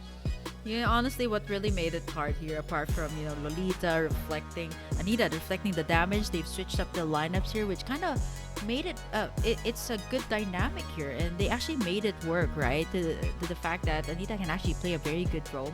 You got Jin securing in all of the objectives, but overall, I think what really made it hard for Guatemala, even in game number one, despite the fact that they lost it, was the Lilia of Call My Mommy that they could not reach. And of course, without a doubt, she is gonna be our MVP of the game, actually at par with Riza's Claude. In terms of the damage dealt, that was the highest that we had here for today, and 94,497 on the Claude. And now Call My Mommy is gonna do exactly just that, picking up the Divine Glaive, even the Wishing Lantern here to counter out all of the HP bars that the side of Guatemala had. So overall, for Call My Mommy, she has been such a menace for game number one and even up until here in game number two, where she finally secures the MVP. And she is absolutely the main damage dealer there, because for the gold lane of the team, it's about playing it safe. The Lilia, though, can just move up aggressively whenever she wants, right, with the black shoes available. So Right. it's just a lot easier for her to just step up, do some damage, and she even went with the Wishing Lantern right there. So even the itemization is definitely on point. It's definitely well thought out. So we're down to the final game here. Yep. Wow, opening and even getting game number three. We've had a lot of sweeps, of course, in the early stages of this qualifiers, but now over at the women's division, it's a different story. We're going to be having a lot of these PO3s really fleshed out to a game number three. For now, it is going to be Dominican Republic and Guatemala on a match point for the final game of the day. But for now, Arashi, we're going to take a quick break first, a 5-minute break for everybody to catch their breaths before we head into the final matchup. This is the IESF America's Regional Qualifiers for female MLBB. We'll be right back after this short break. Welcome back after that short break. You're still watching the IESF American Regional Qualifiers for women MLBB. We've already witnessed game number one and number two, and I think we can't close off the day just yet without a game number three. Once again, this is Dominican Republic and Guatemala on a match point. It's all about setting up the place. They've also changed their roster, Arashi, for the second game for Dominican Republic, and it seemed to work out well, putting Jin in the jungle, Anita on the roam position instead of the XP, and it actually worked out really well for them. Is this the ace up their sleeves they've been hiding all this time, even from the casters, even from the viewers back at home? That's the running theory, so we have to see if they can prove it, right? Winning one time, it's a fluke. If you can win 2 times against the Guatemalans, then we gotta give it to you. So we're looking forward to this final match, and maybe even there might be even another role swap for the Dominicans, because Oh. you never know at this point, Yeah. right? Who knows? Yeah, I think that's not the case though for the side of the Guatemalans. It's still going to be the same. I think their male roster does that though. They switch up roles Oh. frequently, which makes it all the more confusing to draft, right? Like you don't know, you can't do these target bans. And I think at this point, right, again, game number one is done, game number two is done, that's done with. It's all gonna matter, boil down to this last game, and I think all of them have to just bring out their trump card for this last game, and whatever it is, whatever their dark magician is for this game, it is their time to bring it out, because this is it. I mean, honestly, it's gonna be really upsetting too for Guatemala if Dominican Republic does pull off that reverse sweep, and it happened with Argentina, right? So again, the possibilities are endless here, and it's looking to be that case. Now we're down to the last game. Now in this last game, the question is, where is the focus on? Is it on the crowd control like we saw in game number one-ish? Is it gonna be more on the utility and the source of damage? Because I think in game number two, the decisive factor isn't exactly the crowd control, right? It's the output of damage. You saw that even with the right setup, with the almost 5-man implosion by Kath, it doesn't matter when the damage isn't available. So now with teams kind of exposing each other's weaknesses like this, both teams have to try and figure out a nice balance here where we can have good early game, good damage for control, and also good setup to ensure that once we do have the damage, we can still win it out later on. And if you want to go for the early game plays, that means you have to make sure that you don't give too many kills and resources to your opponents, and you don't go for a one-for-one trades, right? Keep it clean so that you can maintain that advantage and carry it through the mid to late game. Yeah, I think for Guatemala though, a big problem was Call My Mommy, both games respectively. So I think either they steal away the Lilia, put it on the ban list. Honestly, the pokes were just way too much, right? Like the damage is unreal. Come on, 93,000, almost at par with the gold lane earlier, Riza on the Claude. So that is just absolutely insane. And I personally have played a lot of Lilias myself. Super great way to poke, and not to mention, the beefy front line there of Dominican Republic was not easy to take down. The Lolita, not to mention, right? Like several times we've seen that either reflect the damage or set things up with the Numenon Blast. It was just really way too good. Cat, right, has set up a very good implosion, at least like probably like 4 man, but that was only once, right? And most of the time you've seen Cat get bursted down. Guatemala finally, there you go, respecting the Lilia, which will force out something else here. Or another thing could be opened up here for Guatemala. The Matilda has always almost been a staple ban. So is the Turizla this time. Effects can still be felt from game number 1. Is like blood. Well, as you say it, the Carmilla also gets banned out, so a lot of I for lack of a better term, trauma for both these teams. They still have that memory of the previous games in their minds, still very, very fresh. But the Sushin won't be allowed to be allowed by the Guatemalans, so kind of hinting at the fact that they Sure won't is first pick there, it anyways, and I right? will Banning it find away. it. But not for the Dominicans, they're also banning away the Clint, so that's I see lots of interesting, right? prey. Do they really feel like that's like the go-to, the number Okay. one damage output gold laner? Well, for the Guatemalans, they get the Roger, and I think it's all fine and dandy. I don't think they were all quote unquote Clint reliant at all. I am the devourer of Okay, so I was stars. thinking The that tide the of the chip was cosmic open, but instead they go sea. for the Zask here to kind of like neuter out the damage output and the flexibility here of the Roger.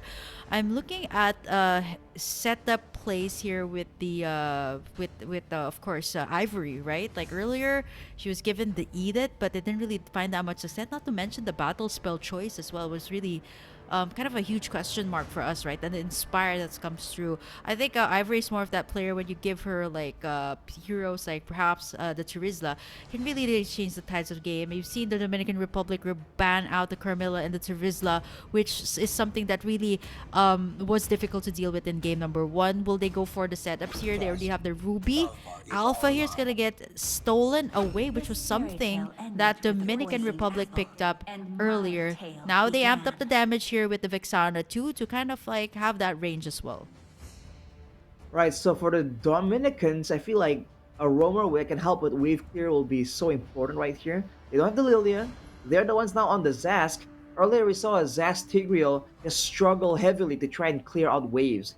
Now against a Vexana, it's gonna be even more difficult unless they try and find something to help out the Zask with the wave clearing in order to be at the right Who place said there are no properly. shortcuts in And life? even when I they do literally that, they invented still have to them. try Oh. and worry about the alpha damage potential. But now with the chip in the picture, though, macro pressure, we haven't seen a lot of games end up being decided by the macro plays. It's all about these big team fights and who comes out on top. So Mhm. the Dominicans are definitely coming up with a new approach right here to try and take out the Minotaur Guatemala. will finish off Wow, what you I'm left thinking this is like undone. so much potential for split push because you got a Zas and the chip, right? You get the Zas through the portal, you can make the wave clear much better.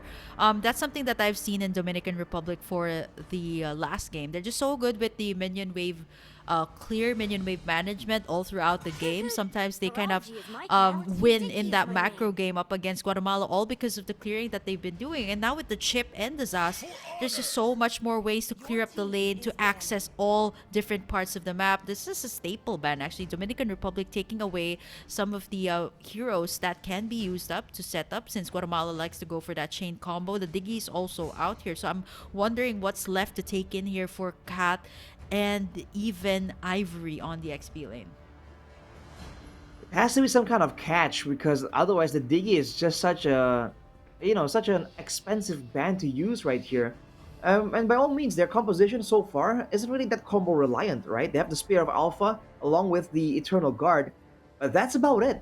Unless I want to add something else here, they can engage, and preferably, I would say for Guatemala, engage from further out away, because it really feels like if they're engaging from right in front of the eyes of the Dominicans, they seem quite prepared. They have to try and find ways to engage from the fog of war when they're not really visible to try and really get the full value of their composition, I feel. So you got the portal here of the chip. There's the wombo combo that you can see coming up from the Ruby and even the Zask here. So Guatemala still needs the answers to that. Dominican Republic, though, I think they should go for either the jungler right now since a lot of those options are already out. Still not clear where this Ruby is gonna go, but based on what they've showcased, it was Connie that used it up earlier on the XP lane. Still worked out well for them. They go for the carry here. Okay, preparing for the possible two frontliners here for the side of Guatemala. It's not gonna be easy though when it comes to the laning phase from the start, right? Like this is Roger on the gold lane that can really be a lane bully up against the carry. I wonder if the Hylas is going to show up, and if that's Oh, what's yeah. what the Dominicans are kind of anticipating. But Oh, no, the they Lolita still. gets taken away, and Uh-huh. the attacks from the carry can be bounced off the bulwark all the same for the side of the Guatemalans. If they want to put the Hylas in the EXP lane, that's still a valid Mhm. choice as well. But then they're just prone to just running forward, right? We've seen it Mhm. work before, just trying to barrel and steam right through your opponents, but the Dominicans have one more pick. They have to try and predict what's it's gonna be. I'm not the Yeah, only I think one who Ivory is has that type of changed. player Oh, that is very aggressive, and what better way to be aggressive than have the Phobius up? I believe this is gonna be the new patch, so this is the revamped Phobius with the Infernal hmm Pursuit.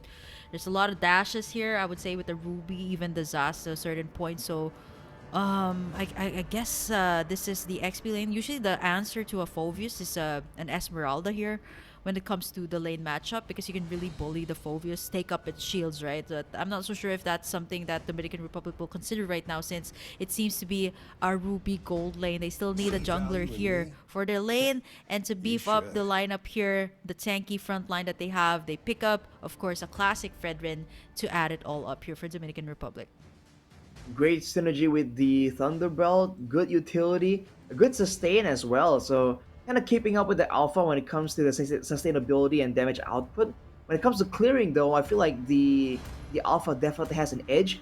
So for now, I feel like in the team fight, it's kind of equal. It can go either way, but especially with the if you're talking about the early game aggression, I feel like Guatemala has more to say in the early game. The Dominicans have to try and step back and kind of take it easy on this one. Yeah, I think they do have that understanding that this is going to be all about the team fights, right? They got the chip, and for Guatemala, the answer is the Phovius, and of course, Cat on the Numinant Blast. Again, all the focus is going to be for the players who will set up the plays here for Guatemala, and that's exactly what they did to win in game number one. We're about to head into the land of Nod. This is going to be the match point between these two teams. One last game to decide who will move forward here in our tournament. Is it Guatemala? Is it the Dominican Republic? Do let us know in the comment section down below if you guys want to get some real-time updates. Also, this is live via the IESF.gg website, so you can guys get updates there on the standings and even the current roster that is being fielded out. Let's head over into the land of Dawn here, Arashi, for the very last time for these two teams. All right, well, the early game clear, as we mentioned, definitely favors the alpha. Jin, though, is taking quite a while here to clear it out. Gonna be a quantum charge Fredrin up against a quantum charge alpha, so they both have that movement speed going in their favor. Ivory, though, on the Fulvius. You mentioned, Kim, that Ivory really shines when she can make plays, when she can be mobile and be aggressive. The Fulvius definitely gives her that opportunity. But look at that play, though. Anita flickering very early on. Okay, this is exactly what you need to do with the chip. Be very annoying onto the lane, go in and out. You can also kind of bully or kind of stun your opponents on the lane, and that's really the value of having the chip in the lineup. Go through the portal, go into the bottom side. But as of the moment, right, it's the Dominican Republic, Anita, just using this to make sure that Toxica just had a good time on her lane. Toxica definitely needs a bit more to do in her lane, but look at this, man. The chip aggression might be punished right here. Anita, though, gonna take in the Spear of Alpha, bursted down there by Evely. And there it is. She was getting really annoying there, though, and now Guatemala answered out to that. Great start for them, and it was actually Kiki. Or no, rather, it was Evely that picked up the kill for their side. This should give them a little bit more space, a little bit more room to position themselves here in the turtle. It's a great play to really land the Terrify on the Netmeric spawn, knowing that the AoE will actually hit Anita in the back. So, great Vexana knowledge right there. Now with the first turtle fight though, I think this is where we're gonna see at least inklings of how good this 4Vs can really be. Ivory already rotating with level 4 advantage, but Anita is trying to make a play. The portal can be used up here, but they're using up so much resources just to take down Anita. Now Connie comes through the portal as Jin gonna be able to secure the first turtle of the game for the side of Dominican Republic. Now it's retaliation after retaliation. Connie's gonna go down here. They're able to sustain Numinous Blast from the backside here. Jin forced to soak up the damage here. Gonna get the onwards here. And the Appraisers are out to take down Kiki. But Evely's gonna pick up a double kill, landing a very beautiful Eternal Guard, just terrifying everybody. Now Evely's at the 301 on this Vexana. Almost a unofficial wiped out for Guatemala, man. All the AoE, the fighters, the healing, the Alpha and the Fulvius were just wreaking havoc back and forth in that fight. They have all the AoE available. They were healing so much that it kind of baited the members of the Dominican Republic to try and commit. And looking at the items, by the way, Jin is rushing a Dreadnought armor. So this is a very defensive-minded Fredrin, respecting the potential for Kiki to just snowball out of control. It's an approach we haven't seen in a long time because it kind of slows down your farming speed too. Yeah, usually you'd go for a Thunder Belt, right? Like, I know that's the word of the day here today. And actually, the Thunder Belt, that is just really way too good right now. For Jen to be picking up that Dreadnought armor, it's just massive respect here to Jen. And I think in particular, Kiki, who has just picked up the Sky Piercer right now to go in for that, that instant takedown on the damage. And here comes the portal from Anita. Ooh. Gets in the backup. Wow, that's like 5 members all the way up, forcing Jen to back away here right now. Cat forced to respond here as well. Kiki gonna be soaking up the damage. Spear of Alpha all the way out. Dominator's descent to stun down 2. Kiki gonna be able to sustain as Cat gonna be popping in that gorgeous barrier just to deflect the damage out. Good usage of skills here coming out from the Lolita. And that's looking way too crazy here right now. Whoever can come through the portal. I think Guatemala is prepared this time. Second turtle is up for the taking here. So far, it has been Dominican Republic that has taken in the turtle for this game. I mean, it's an interesting call to just go into the portal right there.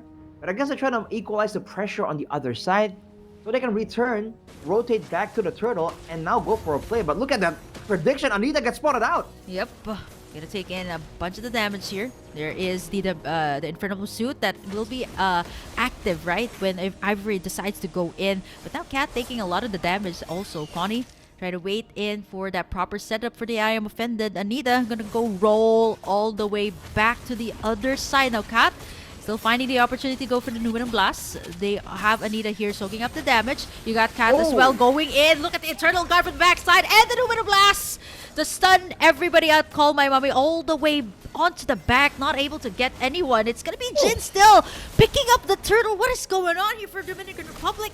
The retribution has always been almost on point, but it's gonna be the team fight being won here for the side of Guatemala. They are able to punish and punish here with Evelyn's Vexana, not to mention the deflection here coming out from Kat's Lolita here as well. But they have to kind of understand the fact that a big factor that why Dominican Republic is kind of like catching up to them is also because of the turtle takes that Jin has been taken in for the team. Jin basically stole the turtle 1v5 right there, Yep. so that's definitely interesting. But Anita, can she survive? Anita gonna get poked out real hard there. Gonna be forced to use the flicker out to safety. 1 HP left. They're not gonna go for more of the commit. Now Toxica though, all alone here. But again, this is Chip that can teleport here. They might do a sandwich play here. Cat gonna spotting out Toxica. Forced to use in the bulwark there. Here comes Call My Mommy. Gonna stun Cat for a little bit, but this is a Lolita that can sustain. All they want is gonna be this tower. They should be able to take it. I need a little bit too late there as Guatemala looking for the trades across the map finally gets in their first turret. Something you have to kind of keep in mind though is that Path with the Bulwark can't really block the attacks coming from the Nightmarish Spawn or the Demonic Descent of the Zask. So it is something that some people don't know. In my own games, I've seen Lolitas trying to block it and get slow and still take damage. Like, what's going on? That's something that I think the Guatemalans are very careful about. And you're seeing the way Kami Mami is playing the Zask, always using the Dominator's Descent to get in the back.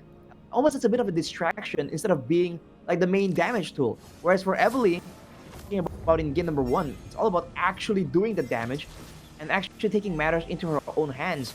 So I feel like in this game, it's mainly Evely and Ivory that we have to keep our eyes on. The two Ys in the back of their names are going to be the ones that are going to be making the plays happen. Anita though, gonna be zoning out Jen. Forced to use the Lycan Pounce or Wolf Form to get out of that one. There's immense pressure here onto the Gold Lane. They haven't taken this topside turret.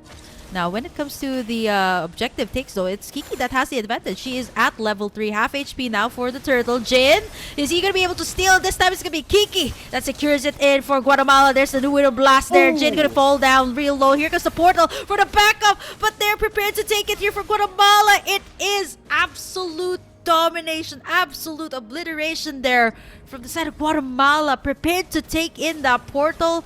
They've wiped out 3 members and are able to take in some of the buffs here as well on the side of the Dominican Republic. And the damage coming in from Evely is absolutely lethal. Every single time you saw that, even in the backline, Jin was really out of the engagement, trying to find a way to be useful in the fight without really committing. And then the Eternal Guard walks up and smacks her, and now Toxica getting jumped on. 3 members available, but won't go for the dive. Still going for the more calculated plays with a... Never mind, as I say that though, it's a Zask with all the survivability, still just immediately deleted. Yeah, that's the Sky Piercer working for you.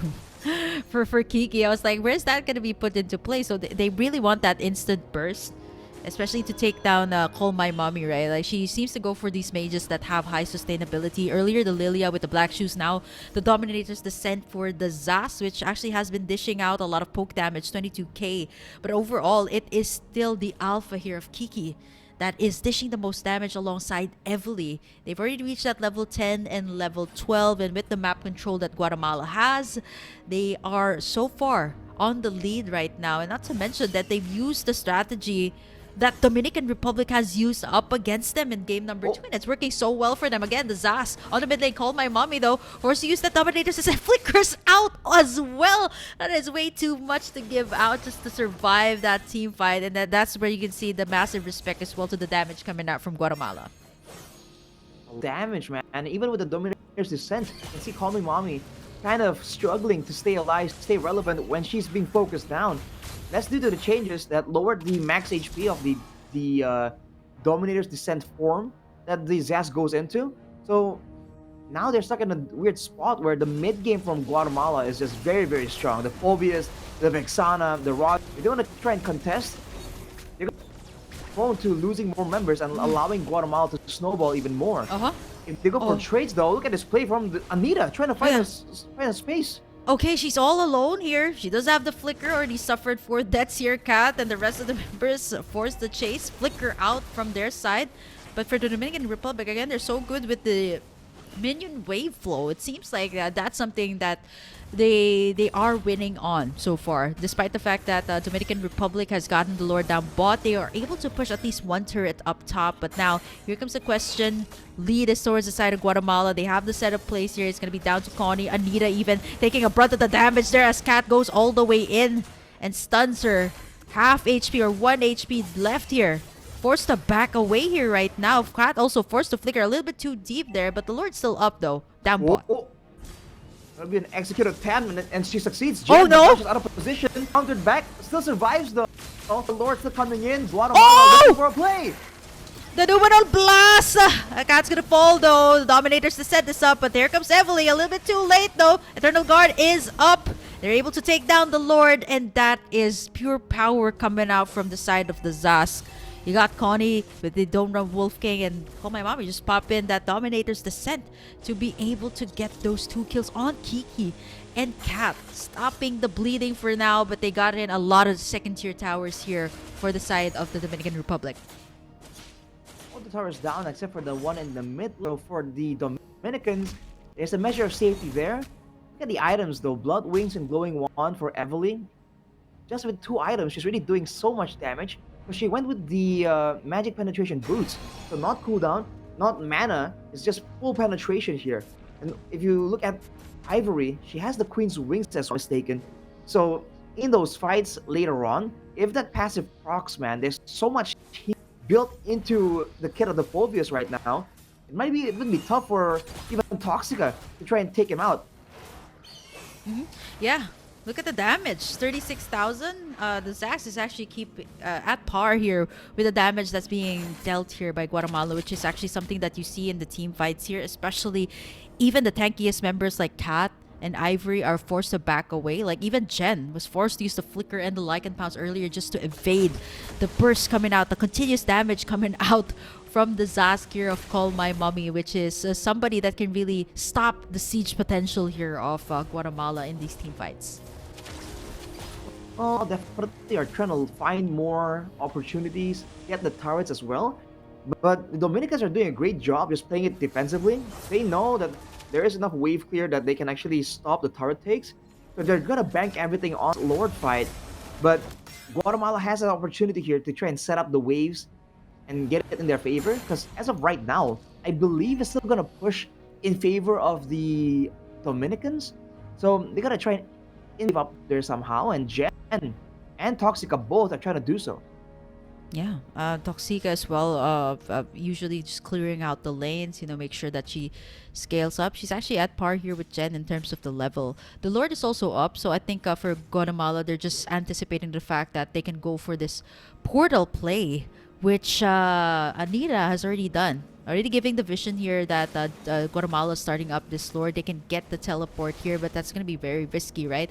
Guatemala knows for a fact that this is available. She gets spotted out there by Evely. Okay, are they going to go for the retaliation? There is the Terrify coming through. Anita a little bit too deep. There's no backup. There's no portal. Anita gonna get a breath of the damage there. Retry has been used here as well by Kiki.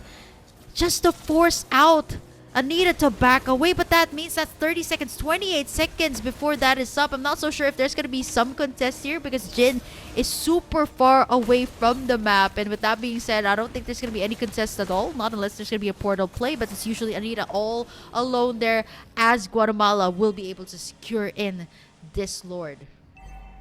I wonder what the idea was right there. You go in behind your opponent, you find one of the main carries, Evely, on mage without a purify, and you don't drop the portal. So what exactly was she looking for that would have her to put down the portal? Is it Kiki? Is it walks in on the alpha? Because I don't think they have to burst down alpha from anyway. Oh! Blast though.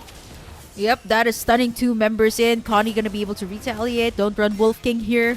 The Nightmare spawns have been used up as well just to zone away the members here of Guatemala. Lord is still up top though. This is the enhanced Lord that you're talking about for the side of Guatemala. You got the true damage coming out from the Alpha as well. And Cap, let's see. You're going to have to wait on her to set up the Numenon Blast here once again. She's just deflecting the damage here, but they want to get the inhibitors. Down it goes for the top side. So does the mid tower as well. They're doing their very best. Anita again taking a lot of the damage coming through here. Whoa. There's going to be the portal coming through. Anita's going to be first one bursted down here. Connie gonna get taken down there as well. Evely still untouchable at this point. Call My Mommy forced to flicker out to safety. There are super minion waves coming in here. It's down to Toxica. Call My Mommy left to defend the base. Will it be enough? There's the minion base crashing through. They're locking in the base here for Guatemala as they finally deny the reverse sweep from Dominican Republic and take this series 2-1. It was looking dominant for Guatemala, but the Dominicans made it a hard-earned victory. But in the end, Guatemala comes out on top with a great performance right there. Showing again that when they do less experimental things, they still have very good fundamentals. I mean, look at how they were able to use the Lord right there. Even before the fights were kind of forced on them, they were able to get all 3 base turrets. So even if they weren't able to find more from there, getting all 3 base turrets is already such a great achievement to have. And they were doing all that against a team with pretty decent late game as well. So I think they were very aware of the circumstances, and I guess they just have to try and rein in that experimental side that maybe arguably kind of cost them in game number two. We see some highlights here from that final game that's so exciting. I think this is one of the first fights that is very telling on how this game was going to progress, because you can see that for the side of Guatemala, it's all about the fights, it's all about the sustain. Yeah. So low, and yet they were able to just stand there and continue brawling because their kits allow them to just have an extra layer of healing that the Dominicans don't really enjoy. I think what was really telling also is that Dominican Republic got a taste of their own medicine with a couple more adjustments coming out here from Guatemala. This is pretty much the lineup that they've had in game number 2, right? And for Dominican Republic, True Damage coming out. They got the Zas, they got some power picks here, but ultimately it was all about, again, the setup plays with the Numenor Blast were on point. This time Kat was able to set things up for her team, despite the fact that there's a chip here that can actually add so much value to the team fights. They were so much prepared to take it. It extended a little bit more there. A lot of these portal play coming through, but with the Eternal Guard coming out from everything from the backside, she was pretty much untouchable in this entire game, which made it all the more harder here for Dominican Republic to reach the damage stealers or the damage source in this entire game, and eventually ended it in the 15-minute mark. I think that passive as well from Evely is just so underrated. In that fight, the fact that like they initiated immediately, went on for the full burst, and then immediately deleted someone, and then the extra layer of explosions from the passive of the Vexana just allow her to do so much more. I mean, we saw that Kiki was the one being super aggressive, but Vexana, in the hands of Emily, was able to just match that. And actually, I believe she wasn't taken down a single time either. Yeah. So I think the whole coordination from this team is really, really good. And as you can see in game number 1 and 3, they were able to just find moments there that kind of looked kind of bad initially, and then find ways to kind of like land that single skill or a single spell that can kind of turn things around almost immediately. I think this is what they were gunning for. A playmaker on the XP lane and somebody who can set things up for them to be able to dish out this much of a damage. You got a Vexana, you got the True Damage from the Alpha. Evely is just way too comfortable with this Vexana, right? Back-to-back performance on this and 100% win rate under her hands. I believe she is also going to be the player of the match here for this game. It's a back-to-back performance for her. 605 on this Vexana, completely untouchable, going straight for the penetration items and even the blood wings to amp up the magic damage. And as you can see, right, despite the fact that there were ways to reach the backline, she was almost untouchable. The positioning was also way too good here for the mid laner of Guatemala. And you have to commend the mana management as well. No mana boots, no enchanted talisman, and yet every single time there is a important fight, you see that she always has the mana ready on the go, right? Every single time a fight does break out, we haven't seen a single fight, I believe, in this game where she was just kind of stuck there like, oh, dang, no mana, like, what do I do? Basic attack. It's always ready for the team. So the foresight and the mana management comes hand in hand for her to just know when to maybe recall, when to kind of take it easy on the mana usage. And I think that's a very important trait for a mid laner. I feel like a lot of teams are definitely taking note of the Guatemalan mid laner here, for sure. Yeah. Guatemalan team are really pulling rabbits out of the hat here. They're magicians at this point with the way that they work around on contemporary raps. They finally made it work here for game number 3. But for now, Arashi, we are going to be taking a short break, a 10-minute break to be exact, before we head on to our final matchup of the day. It is going to be a highly anticipated one, Colombia versus the United States, when we return for the IESF American Regional Qualifiers for MLBB Women. We'll be right back.